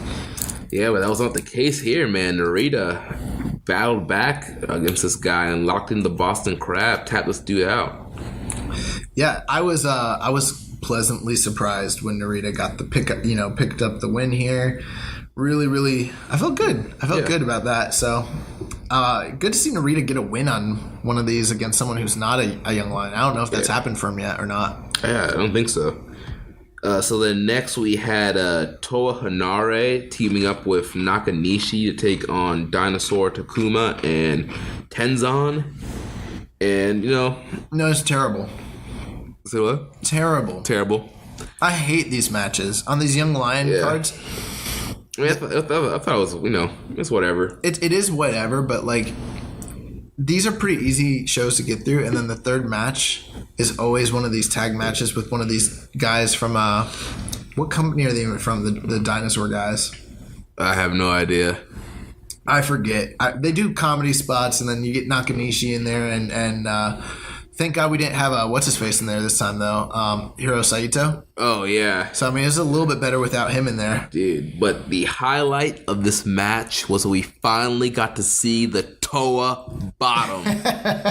Yeah, we pretty much like marked out. We did because dude, he hooked up. Like, dude, we're gonna see it. We're gonna see it. He's going to the Toa bottom. Lift him up. The Toa bottom. So that was good. So yeah, Toa picks up a big victory here, man. And then the fourth match of the night, Yuji Nagata against Tomoyuki Oka. So Oka taking on a guy. I think it's like the fifth or sixth time they've wrestled one-on-one. I like this match a lot. I liked it too. I think Nagata and Oka work really well together. Yeah, they do. And I mean, yeah, man, Nagata just keeps putting Oka to the test, man. I love Nagata's, offense. A lot of great strikes, exploders. He has all his variations from Nagata locks. There was one time Oka was actually able to get to a rope break on one of the Nagata locks. What a consolation, Yeah, so I mean, Nagata comes in, big strikes. He works really stiff with these young lions, so it's always awesome. Oka gets to show his fighting spirit, work from underneath, gets a couple hope spots, but ultimately, I mean, it's all Nagata. Yeah. Nagata cut him off, hit that rolling kick, and the backdrop driver to pin. Oka got a camel clutch in this match, though. Yeah, he did. And he hit that beautiful belly-to-belly that he does, too. Yep. So that was good. They got good amount of time, too, over 12 minutes. So Nagata picks up the win on Oka. Any surprises there? No. Which brings us to the main event.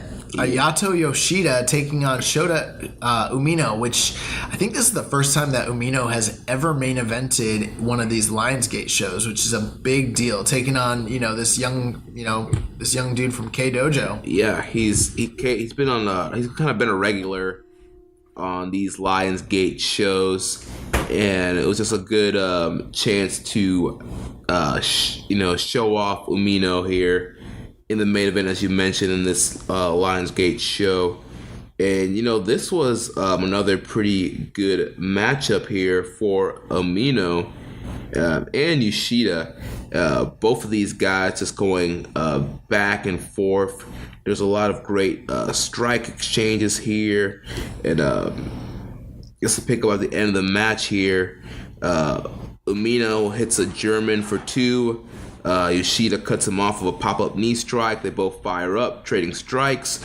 Yoshida locks in a chicken wing, takes Umino to the mat, trapping him in the center. Umino fights back, makes to the ropes. Yoshida hits a running kick, covers for Umino. Umino kicks out at 1, which is a really awesome, fired up. But then the head kick and backdrop driver put Umino away, and Yoshida got the win. Yeah, so I felt like this was a really good showcase for Yoshida, kind of helping him to represent K Dojo and maybe draw more attention and eyes to an outside product that I hear good things about, by the way. But it's just really, really cool to see Umino like at the top of one of these cards. He didn't pick up the win here, but he looked really just like he did against Sakamoto back in May. Yeah. Like this, he looked really good in defeat here. This was match of the night for me by far. Oh yeah, definitely. And yeah, this was close to 4 stars. And Yoshida, he was just a great heel foil for Umino. Umino showed a lot of great fire. So yeah, it's good stuff. I think last month, I thought I enjoyed last month a little bit more than this one, especially with the Sakamoto and Umino match. But I mean, aside from that tag match, everything on this card was good. It was very easy to watch, and I mean, like these Lionsgate project shows. They're always just like such a nice break from. It's still part of the continuity, still part of everything, but it's just something different, which is kind of you need that sometimes. So, and they're an hour and a half, 2 hours. Yeah, really easy to watch. Yeah. So, I liked it a lot. I liked Yoshida and Umino. That'd be my recommendation for a match to check out from that card. All right, so now we're going to move on to Kizuna Road Night 1 from... Also, Kenta Kobashi's Fortune Dream 5 just came out. I think it came out today. And Yoshida's in the main event in that match. So... Yeah, or something along those lines. So, yeah, I mean... We'll have to keep an eye on that guy. Yeah, Fortune Dream freaking rules. But Kizuna Road. Yeah, so we're covering the June 17th show. Obviously, there was a show that happened today that we have not seen yet, and there will be a show tomorrow. So we will be covering the stuff we haven't seen on next week's episode, but we did see this June 17th show that opened up, as we preluded earlier, with Tsuji and Umura once again. And surprise, surprise, it ended in a draw again. I wonder how many draws they've gone to. Yeah, we'll have to look that up. I think it's like 6 now. Something like that, yeah. It's a lot. Yeah, it is. And I think you might be right with Tsuji getting most of it, because at the end of this match, almost every match, in fact, I would venture to say, if I was a betting man, I don't think there's been a single match where Umura has looked like he was going to win it at the end. Like, he usually tends to do very well in the beginning, and the story tends to be that with the big strikes and the strength and size advantage of Tsuji, he tends to be the guy down the stretch who is applying a Boston Crab. Right. This time, Tsuji was looking for an armbar, and they fight over it, and Umura makes it to the ropes, and time expired right as he made it to the ropes. The thing with that, though, is like Tsuji, even though he might be like gifted and all that, the story is Umura's like fighting spirit, that he won't allow himself to get beat.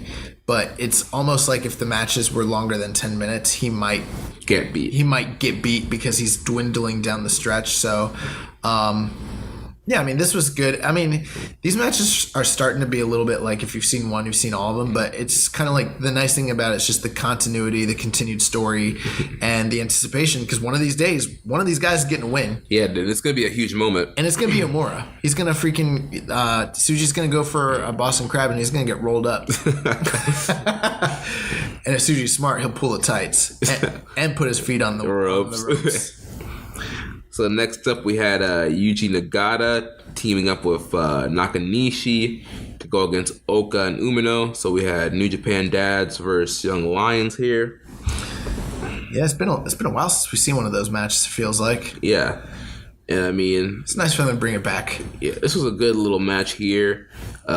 Just like pretty much the stuff with Nagata and Oka, and Nagata and Umino. Nakanishi is kind of rough to watch still. I mean, he had his little spots. Who would you rather watch right now, at Tenzan or Nakanishi? Tenzan. Really? Yeah. Yeah, I agree. But it's not by much, to be honest with you. Yeah.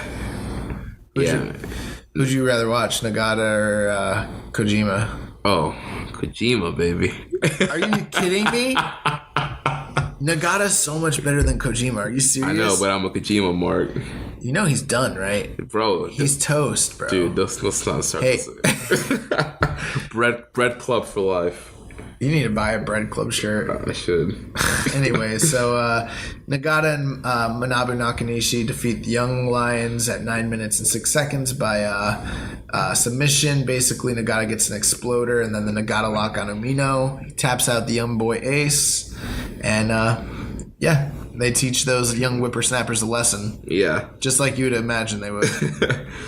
And then next up, speaking of Tenzan, he was in action next, teaming up with Narita to take on the Bone Soldier Taiji Ishimori and the Tokyo Pimp Yujiro Takahashi. Did Yujiro have any of his young lady assistants out with him that evening? I don't think so. Yeah. Where were they? They were in Corkin? Yeah. Yeah, I don't think it. I don't know if this was a big enough crowd for them to bust out the big guns. Yeah, it was Corkin. Yeah, it was Corkin. Yeah, I don't remember. It must mean he didn't, because I feel like we would remember. Yeah, we would remember that, definitely. But, it was cool. Ishimori and Narita is kind of interesting, matchup, huh? Yeah. That's really interesting. It's just it's good to see Ishimori again back on the tour. And he did have a nice little exchanges with Narita. And it came down to the end of Ishimori getting Narita in the bell lock. But on NJPW 1972.com, they say Ishimori wins the yes lock. Is that what they called it, the yes lock? Yeah. Somebody posted a screen capture of it. I don't know if they might have changed it by now, but it did say victory, submission, the yes lock. Well, I mean, you can call it the yes lock. It was popularized by the American Dragon. Yeah. So I don't know. That's cool though. I told you it's the same move. Yeah. I don't know. I just like Ishimori just looks a little bit more stiff. Yeah. Yeah. So nothing really special there. Next matchup, we had Togi Makabe. They're returning Jeff Cobb, Toa Hanare, Kushida, and Taguchi, taking on the Chaos team of Yano, Yoshihashi, Rocky Romero, and Sho and Yo. So, I mean, this was a pretty much just kind of reintroduction to Jeff Cobb onto the tour, onto the New Japan scene. So your standard schmaz 10-man tag, you got Taguchi Japan and Jeff Cobb taking on Roppongi 3K, Yoshihashi, and Toru Yano. So it's what you would expect. Right. I mean, Taguchi up to his same antics, a lot of hip attacks, a lot of comedy spots. Yep. I mean, it was 11 minutes, nothing crazy. Cobb got to shine a lot in this match. Rocky got beat up a lot. Hanare got beat up a lot. Roppongi 3K looked great. And, I think Cobb actually ended up picking up the win, right? Yeah, Cobb hit the Tour of the Islands. What is that? That's that reverse... Is that the reverse... Power slam gimmick thing that he does. Yeah, that he used to do when he was Matanza Cueto? Yeah. Yeah, I forgot what he called it in Lucha Underground, but I forget too. As Jeff Cobb, it's the Tour of the Islands. He hit that on our good friend Rocky Romero and got the win. Okay, cool. And then that takes us to, at this point of the night, the G1 entrants were revealed. Also, we didn't talk about this. The theme this year is called Be a Survivor. What do you think about that? Yeah, that's interesting. If this was like WWE, they would have a commercial and they would do a parody of Survivor. They'd have people getting on an island. On an island, people getting voted off and doing physical challenges. You have Kenny Omega on the island, Yeah. And someone getting their little fire tiki put out. That's exactly what that would be. But yeah, be a survivor. I mean, I guess that's what you got to do if you win the G1. Except it's not elimination. So you really don't have to be a survivor. You just got to be the winner. Maybe a winner is you is what I'd call it. Do you know about that from NES? It sounds familiar, but it just sounds hilarious. Yeah, in pro wrestling for the Nintendo Entertainment System, it was made in Japan and they had really bad translations. So anytime you'd win a match, there a victory screen would come up and it would say, "A winner is you." Dude, that would be hilarious. G1 Climax 28. That's kind of racist. You. I don't know if I should. Yeah, it's not a good joke. I take that back. So we got Naito, Evil, Sonata, Bushi, and Hiromu Takahashi, the team of LIJ, taking on Suzuki-gun, Takashi Iizuka, Taichi, Yoshinobu Kanemaru, El Desperado, and Taka Michinoku. Yeah, I mean, surprise, surprise, Suzuki-gun attacks before the bell. Really? Yeah. It's crazy. Kind of, a wild brawl, as you can imagine. Then, of course, LIJ makes a comeback, coming on to the end of the matchup. Naito makes a save from Bushi getting pinned, and it breaks down to Bushi and Taka Michinoku. Bushi hits the MX on Taka. LIJ beats Suzuki-gun. And pretty much this match was to set up the Takahashi Desperado match that happened on today's show for the junior title. And yeah. And post-match, we saw Naito continue to disrespect Mr. Trophy. He broke off another piece of Hiromu's Best of Super Junior trophy. Yeah, so that was really funny at the end of the match. Like, he was trying to get Naito to, like, apologize to the trophy, I think. Yeah. And Naito, like, bowed down before it, and then, like, he kicked it. And another piece broke off. So, and Hiromu just looked heartbroken. He did. He looked like his whole world, like, came crashing down. My God, it's hilarious. So next up, we had Hiroshi Tanahashi, Juice Robinson, and David Finlay against Kazuchika Okada, Jay White, and Tomohiro Ishii. This I liked. This was good. Yeah, this was a good match. Seeing Okada and Tanahashi in there is always great. I mean, they're always magic when they're in together. And then, the stuff between White and Robinson and Ishii and Robinson and David Finlay. Look at this collection of talent. I mean, how can you go wrong? Ishii against anybody. I mean, Ishii's like, he's like garlic salt. Like, he goes good with everything. It's just amazing. And then, Okada, Jay White, and his feud. Jay White's had feuds with all three of these guys this year. So, I mean, like, there's a lot of backstory to this. Really good, great matchup, actually, if you think about it. Yeah, I mean, like I mentioned, the Tanahashi-Okada interactions are always great. They did a great job hyping up Jay White and Juice Robinson. Ishii was his normal Ishii self, beasted out. And then you had Finlay, who looked good as well. Yeah, so Finlay, Finlay looked really good. The stuff with Jay White and Juice was kind of like the standout of the match for me, though. Mm-hmm. And eventually came down to Ishii and Dave Finlay, right? Yep. And, Ishii basically countered the stunner a couple times, hit him with the German, lariat, and then brainbuster for the 1-2-3. That was good night to Dave Finlay.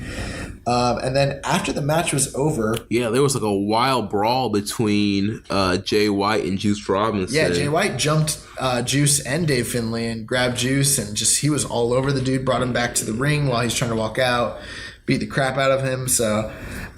he got a chair, but the Juice was able to punch the chair in his face. That's right. He was going to break his... So he set it up so that he was going to stomp on the chair and actually break Juice Robinson's hand. Juice got out of it and ended up punching the chair, and I think he broke his hand anyways. Yeah. He got up in the camera. His fist was all sorts of swollen. I mean, it was legit. Yeah, his hand looks jacked up. That was a shoot, brother. Yeah, but he said, he's broken his hand before, and he'll beat Jay White with one hand.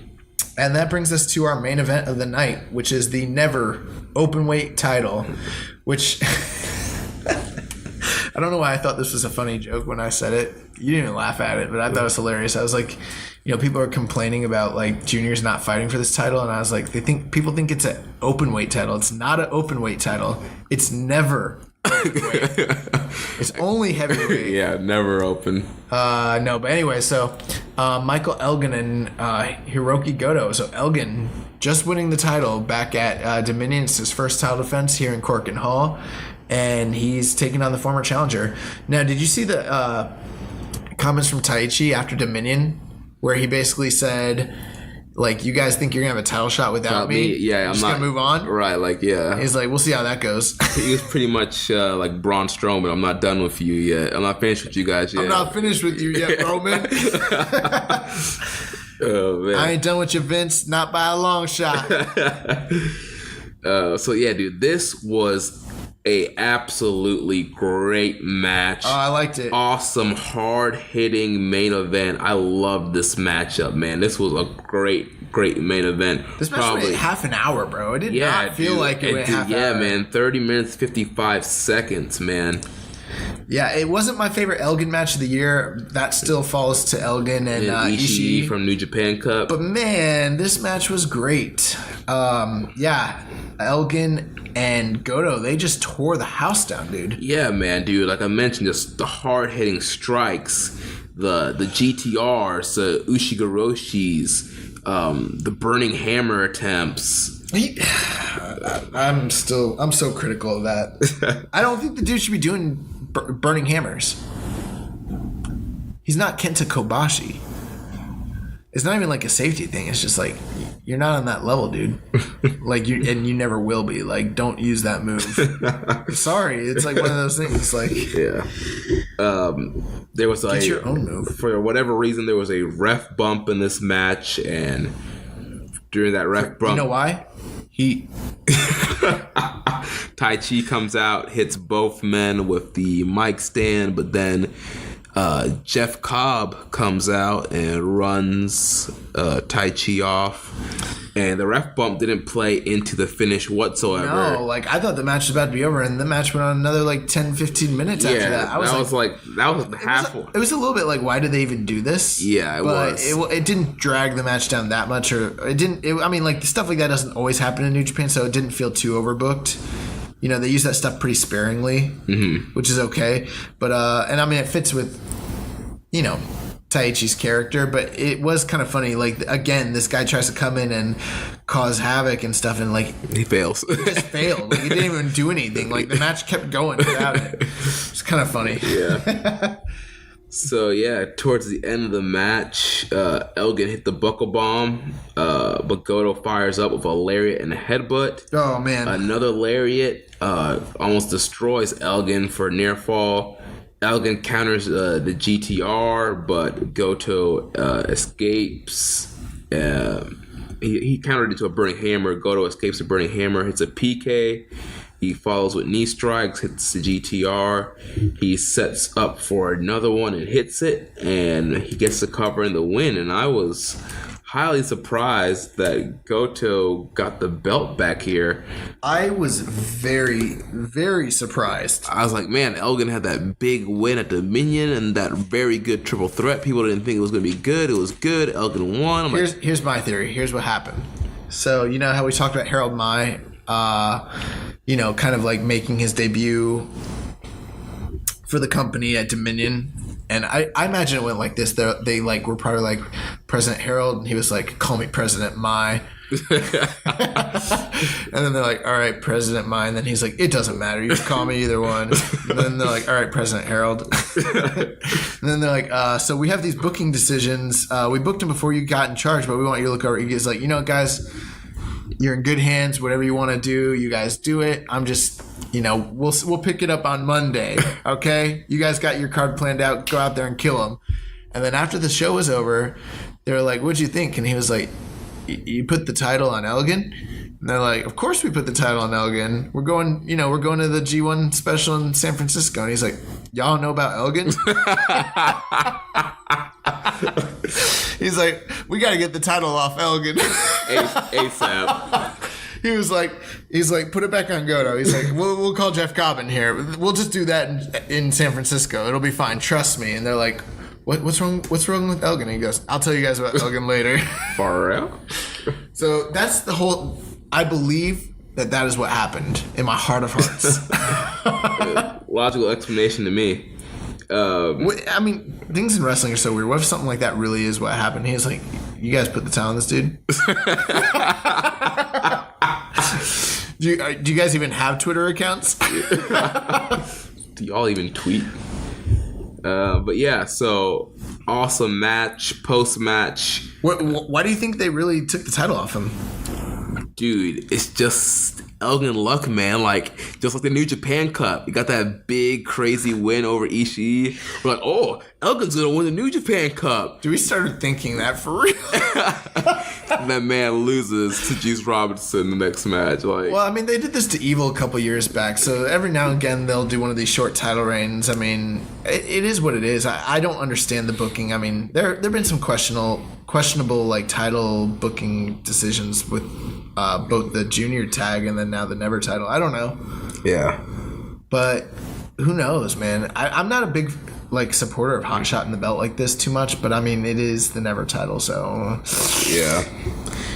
But I mean, it's not the IWGP title or anything like right. that. So Jeff Cobb comes back out to check on his tag partner, Michael his Elgin. friend.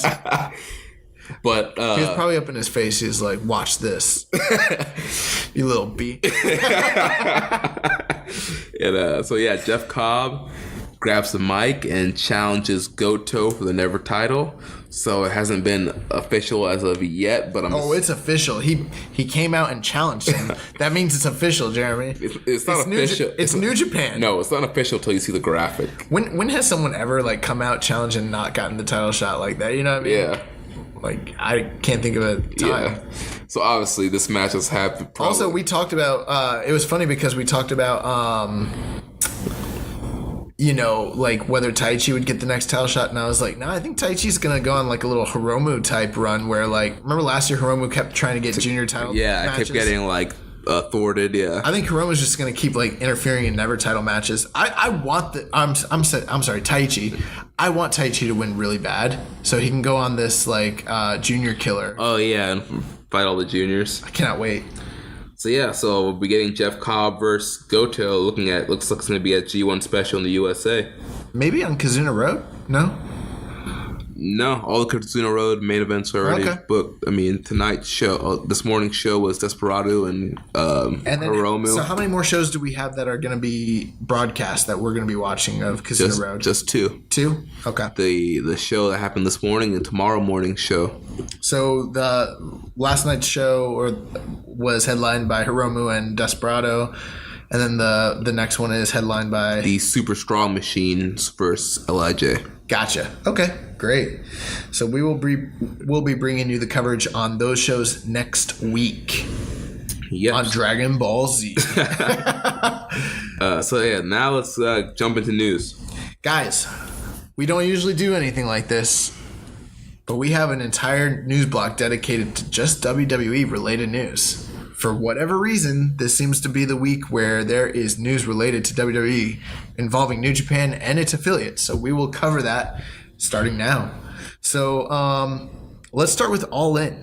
So there was basically reports by the Wrestling Observer newsletter. I don't know all the details about it, but basically saying that WWE is getting kind of like spooked basically about what's going on with All In, and then also the the attention that New Japan is getting, like, it's not lost on them. Mm-hmm. And there have been active, actions to reach out to New Japan and All In talent. Now, who's been reached out to by WWE and their scouts? Like, we don't know. I don't know the details on, like, I think I would assume most of the All In talent, they would be free to reach out to them, except for maybe guys with, like, Ring of Honor. Right. And New Japan, but I don't know the details with New Japan talent because they're not all signed to exclusive deals. You know what I mean? Like, I think they can negotiate, like, some of them. You know what I mean? Right. But the big thing, though, is that, and what most of the rumors are, is that they're going after the Elite. Yeah. And no surprise, I mean, those are, the top draws in wrestling right now, Kenny Omega and the Young Bucks. And there's going to probably be a bidding war for those guys come when their contracts are up. Man, we've talked about it before, like, if anyone can, everyone's got a price.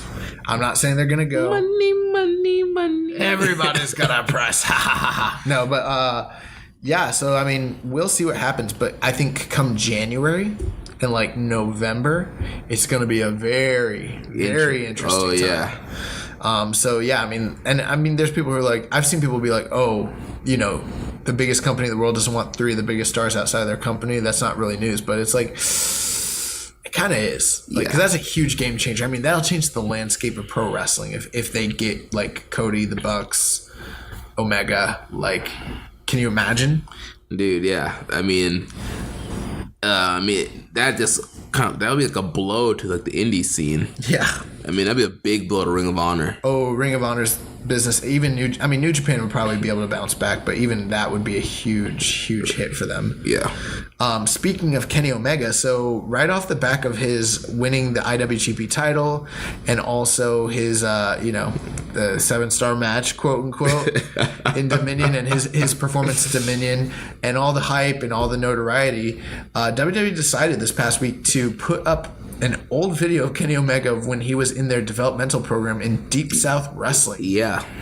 And I think we watched that video, right? Yeah, we watched the promo and we watched the match that he had. I think I just watched the promo. I was not really paying attention to the match, but I mean, was it any good? It was whatever. So, there was no V-triggers. There was no one-way. There was no V-triggers. Yeah, there wasn't 20. How many V-triggers were in that Dominion match? I don't even think we said that on the air last week. Oh, yeah. I think it was like 17. Oh, my God. But yeah. Do you think this was them being petty? Honestly, I don't really think it was them being petty. I think it was actually like a smart move on their team, their digital marketing team, just capitalizing on the fact that there's probably millions of people searching for Kenny Omega. Yeah. And so they could capitalize on that search of people looking up Kenny Omega. Oh, of course. I mean, it's totally related. And that brings people to the network, to their YouTube channel, to the website. What do you think about, I don't know, to me that almost speaks to the fact that it's like you guys had this dude and you couldn't hold on to him. Yeah. But like your talent scouts couldn't recognize this dude and keep him. But yeah, man, think about it. What would Kenny Omega be Kenny Omega as we know it if he stayed in Deep South, went through FCW, went through NXT? Would he be as good as he is now? Yes. No, I don't know. I mean, shoulda, coulda, woulda. I don't know. Yeah. But you're probably right. That's a good point. And speaking of Kenny Omega, so another thing was the New Day were on Being the Elite this week. And we'll cover Being the Elite, but that's another thing. It's like... weird. Yeah, really. I mean, they've been sort of on it in the past. Yeah. But, I mean, right now it just seems really weird that they would even let them do that. Yeah. And the whole, video game... crossover and stuff. Yeah. So speaking of crossover, so Triple H was interviewed by Sun Sports this past week, and he was posed with the question, would they ever be open to doing a cross promotion with another big company like New Japan specifically was mentioned. Now, he didn't say, yes, we want to work with New Japan or anything, but he left the door open and he said, you know what? If it financially makes sense and the opportunity is there, he said, we are literally open to anything. And he said that they are working with, ICW and Evolve and, Progress and, different companies across the globe. And so they already have partnerships and expansions going on. But he said that, if it made sense, they'd be open to it, which I'm like, wow, although there is part of me that's like fearful, I don't even want their guys working with their, you know what I mean? I'm just like... I just don't want WWE to buy everybody. I'm scared of it. Yeah. But, I mean, it's not that crazy. At one point, especially, during the, 70s and 80s, New Japan was primarily where WWF talent went when they went to Japan. And they went to Japan all the time. A lot of their guys. Yeah. I mean, they used to run the Madison Square Garden League. That was, a precursor to the G1. It was because they brought over so many guys from New York. WWF. So, I mean, it's not like they don't have some sort of history in the past. Right, yeah, there's been a previous working relationship. And with Triple H, man, he's open to working with everybody, so... Yeah, that's the thing. It's with Triple H, it seems like this could really happen. Could you imagine, if New Japan and WWE, worked together? Do, a big, Would that be good or bad? I don't even know. Who's booking? So that's very interesting. And then so there's news coming out that later this year AAA has a date booked at Madison Square Garden, and then next year during WrestleMania weekend, Ring of Honor is trying to secure a date to run Madison Square Garden. what is going on? Jeremy, you read Observer more than I do, so you kind of know a little bit more about this than I do. Yeah, I mean, the whole thing is, as you well know, we mentioned like the whole New York Madison Square Garden. Like Madison Square Garden used to like to be the big place that they used to run back in the day. But then since Barclays Center came around, it's a lot cheaper for WWE to do TV. Madison Square Garden's been pricing themselves out. Right. And I mean, WWE has loads of money, but still they're going to do what's most cost effective, which is, running the Barclays Center. So, I mean, they still run Madison Square Garden for house shows. They don't do any TV or anything out of there. Madison Square Garden's like they're open to dates. I mean, back in the day, you would have Madison Square Garden. They wouldn't allow any other wrestling promotion in there ever because of their partnership with WWE. Dude, I don't think going back to the 50s or even before then, there's been anybody in the Garden. Right. Like nobody. Yeah. And so now they're like, you guys are running Barclays all the time. Like, we want to run wrestling. I had heard that WWE was catching wind that AAA and Ring of Honor were trying to run, basically Madison Square Garden, and for whatever reason, this is like a big point of pride. Like, basically, it's something where Vince like realized, like, oh crap, like they're gonna basically run on our home turf. Which right. They're a global company. I don't know why, but like this is one of those points of contention for them where it's like his dad ran there, his grandfather ran there. You know what I'm saying? I mean, he's run there, yeah. So I mean, it's like. I did hear that they're trying basically to do everything in their power to block other companies like Ring of Honor and AAA from running any dates there. So right. I don't know if they'll be successful or what that means, but man, the wrestling landscape is weird, huh? Yeah, it is. So things are changing. We also have other news basically revolving around the U.S. expansion and the upcoming shows here in the U.S. So Chris Jericho just recently did an interview with Inside the Ropes, which you can check out online. It was really, really informative. But basically, he said that he officially, for sure, is not going to be working any U.S. dates here in the States, which was pretty interesting, and he said, like, he's been invited to do All In. He's been invited to do G1. He was invited to do Strong Style Evolved. And he basically told them all no because he felt like it was a slap in the face to Vince. Right. He is very loyal to Vince, and he's mentioned this several times that he will not wrestle for any other company in North America besides WWE. Now, he did say this. He said, now, if you're willing to pay me six figures, I'll break any of my rules. Yeah, and he even said, like, he can go to Vince. If you're going to pay him a six-figure date to wrestle, he can go to Vince and Vince will get over it because it's a six-figure date. Like, you know what I mean? Yeah. But other than that, if you're not doing... And he also said, he's like, look, like running... If I were to work some of these other shows, essentially his... Value goes down by working a smaller show. Like, he's only going to be working big shows from now on at this phase of his career, which is like kind of crazy. Yeah. But it's smart at the same time. Is it hypocritical? People talk about like, Brock and him kind of doing the same thing, but I don't know. What do you think about that? Yeah, man. I mean, at one point I kind of understand having the loyalty to Vince. I mean, his WWE run is kind of what got him to superstardom after leaving WCW. But at the same time, I mean, I would like to see him on some more shows, but the man understands business. He understands his value. His brand. He's a marketing genius. I mean, this guy is on New Japan. He's an Intercontinental Champion. He's on Ring of Honor TV with the cruise commercials. His theme song was just a theme for for TakeOver Chicago 2. Finesser of the year, This guy knows how to make money and be a star. So speaking of, U.S. shows, so G1 Special in the USA is coming up on July 7th. But before that comes out, Access Television is going to be running a Bullet Club is Fine marathon. I don't know all the details about it, but I assume these are going to be basically the chapters in the saga leading up to the main event of Kenny Omega versus Cody, which, as some people are hypothesizing, this might be the official split between the Bullet Club and the Golden Elite. So we will see what happens with that. Yep.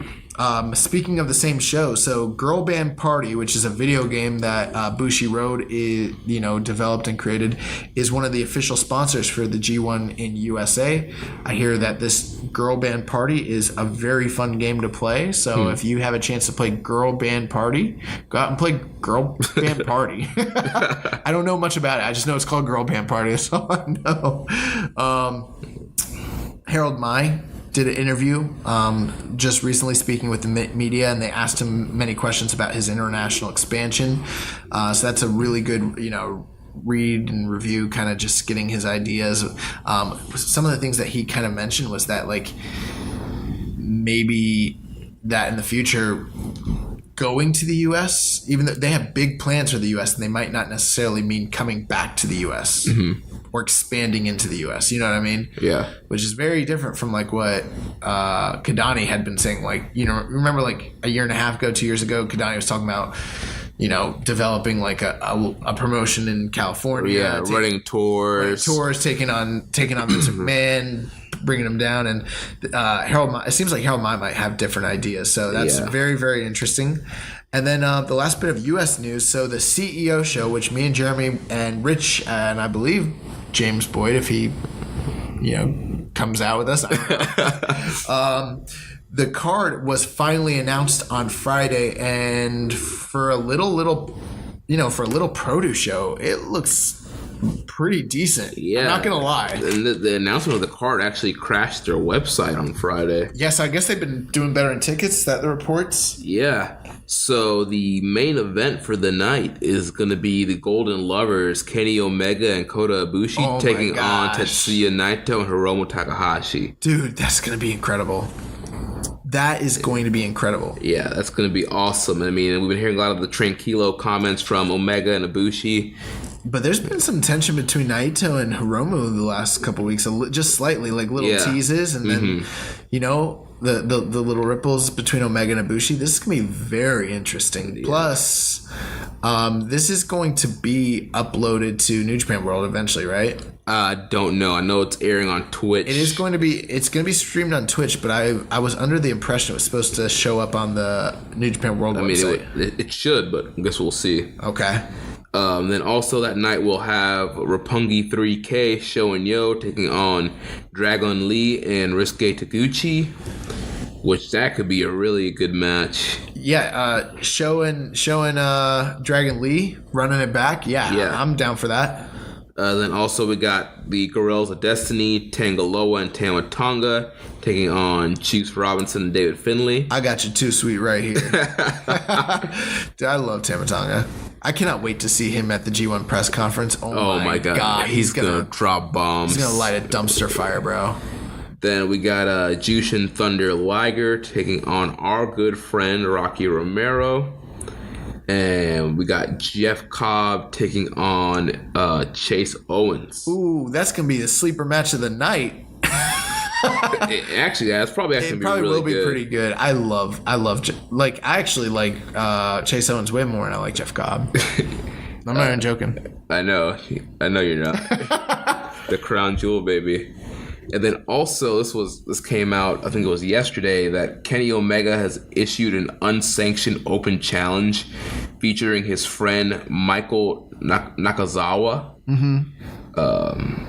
So he's a wrestler, right? Yeah. What does that mean? So there's gonna be a match. I think it's gonna be like a pre-show match. Somebody's gonna be taking on Michael Nakazawa. Yeah, I've heard stuff about Michael Nakazawa. I don't think I've really seen him wrestle, but he's from DDT. He's been in New Japan before. I've heard like good stuff about him. I've seen pictures of him hanging out with like Kota Ibushi and Kenny. Yeah. So I know that like he's good friends with them, but I've never really seen him wrestle. Yeah. And Kenny tweeted, "The knock is going to shock a lot of people at Daytona Beach.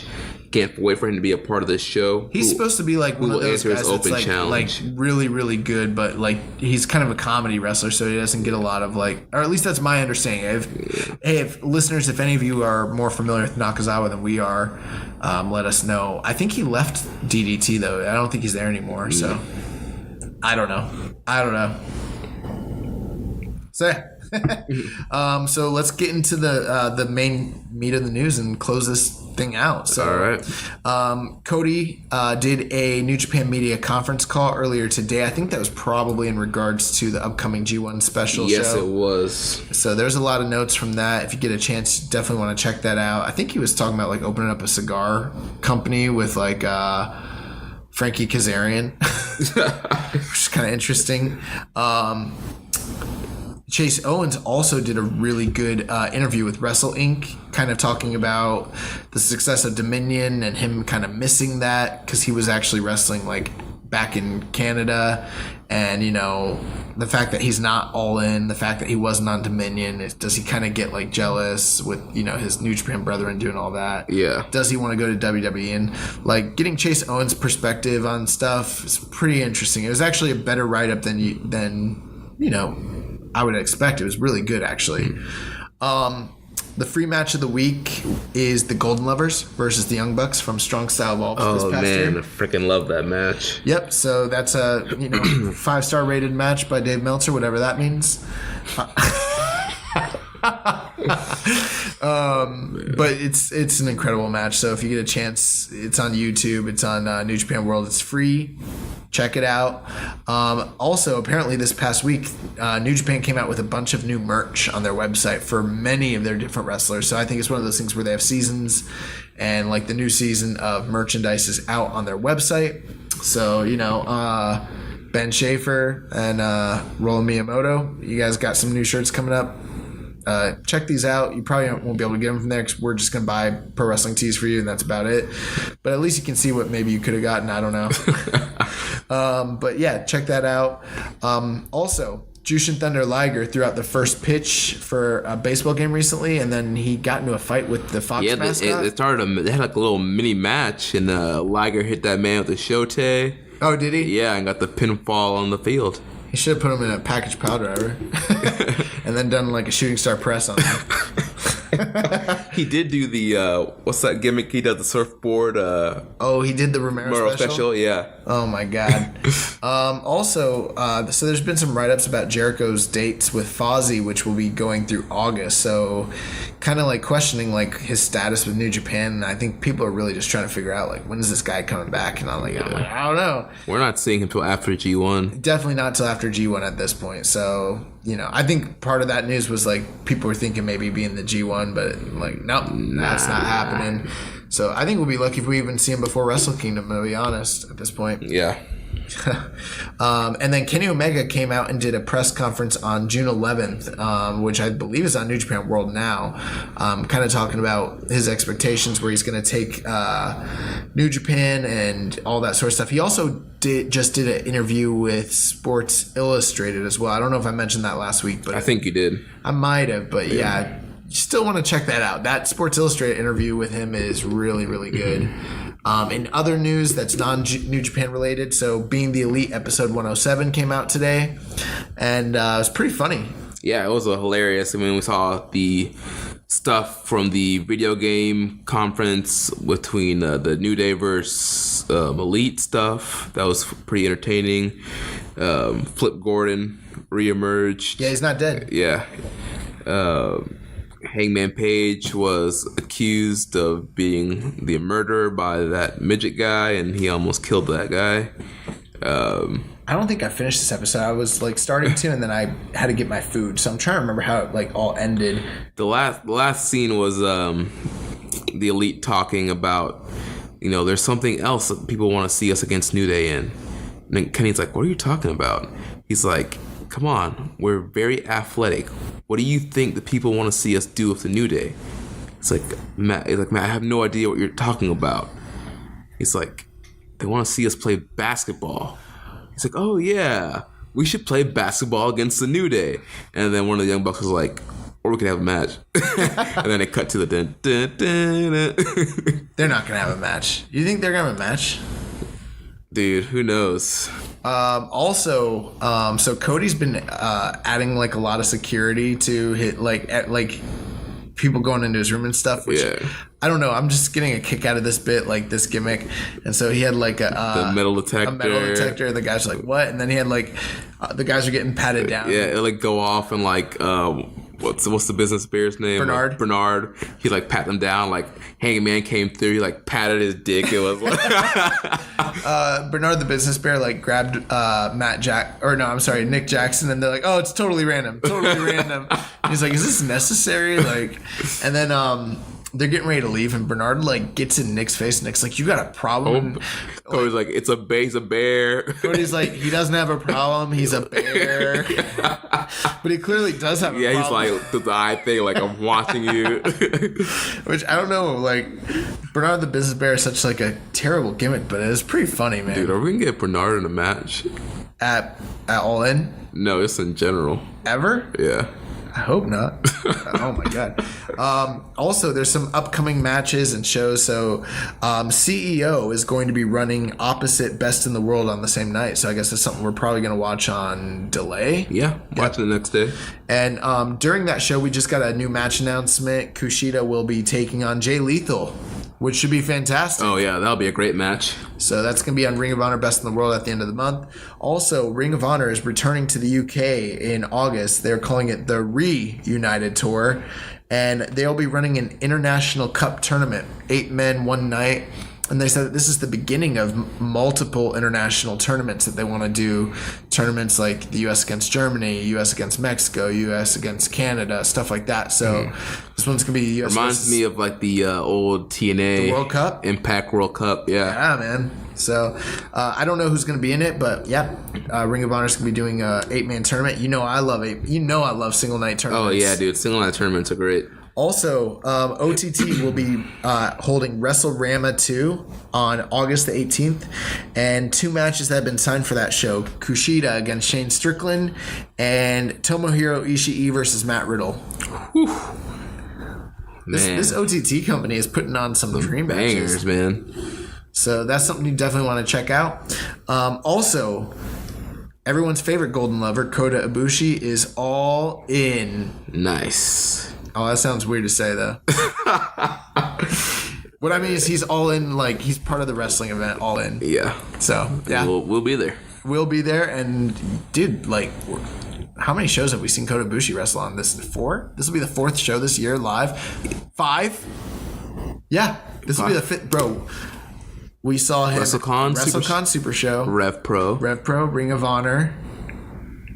That's it. And then we're going to see him at CEO. Oh, that's right. And we're going to All In. So, yeah. Wow, dude. In one calendar year. We saw it. Times. Wow, that's wild. That's crazy, dude.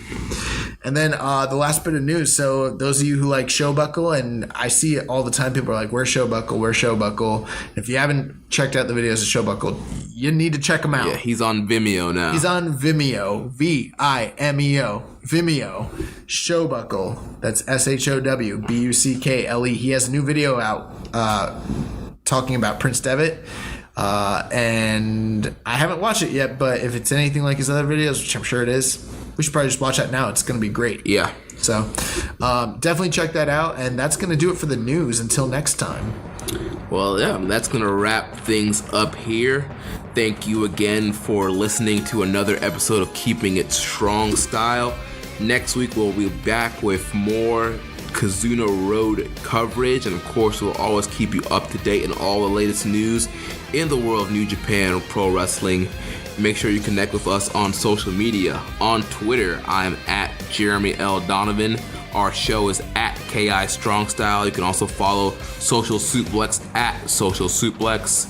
On Facebook, we're facebook.com/Social Suplex. Also, we have the Wrestling Squared Circle Facebook group, facebook.com/group/Wrestling Squared Circle. Make sure you check out all the other shows on the network. We have One Nation Radio and One Nation Live, hosted by Rich Latta. He's also doing some great video versions of his podcast on his YouTube channel. In YouTube, just type in Rich Latta. We also have our independent wrestling podcast, Grown Men Watch This Shit, hosted by Chris Slings and Jeremy Tate, aka James Vanderbeek. We have the boys from Scotland, Ricky and Clive, with the Ricky and Clive Wrestling Show. Always great stuff from those guys, and the Outsider's Edge with Rance and Carl. So make sure you guys subscribe to the network, leave a rating and review. You can also catch us on Reddit. I am the Pro Black Guy. Josh is Keeping It Strong Style. So wait, let me just say this, because on this last week of the Ricky and Clive Wrestling Show, they tried to say that we were J&J Security. And then they said, well, which one's Jamie Noble? And then freaking Ricky said that he liked Jeremy better than me, so he's Jamie Noble. So I'm freaking Joey Mercury? Are you kidding me? Here's the thing, guys. If we're J&J Security, you guys are Rico and Charlie Haas. Look it up. Look it up. RNC, baby. So until next time, goodbye and good night. Bang. I didn't mess it up. Thank you for listening to Keepin' It Strong Style. We'll see you next time.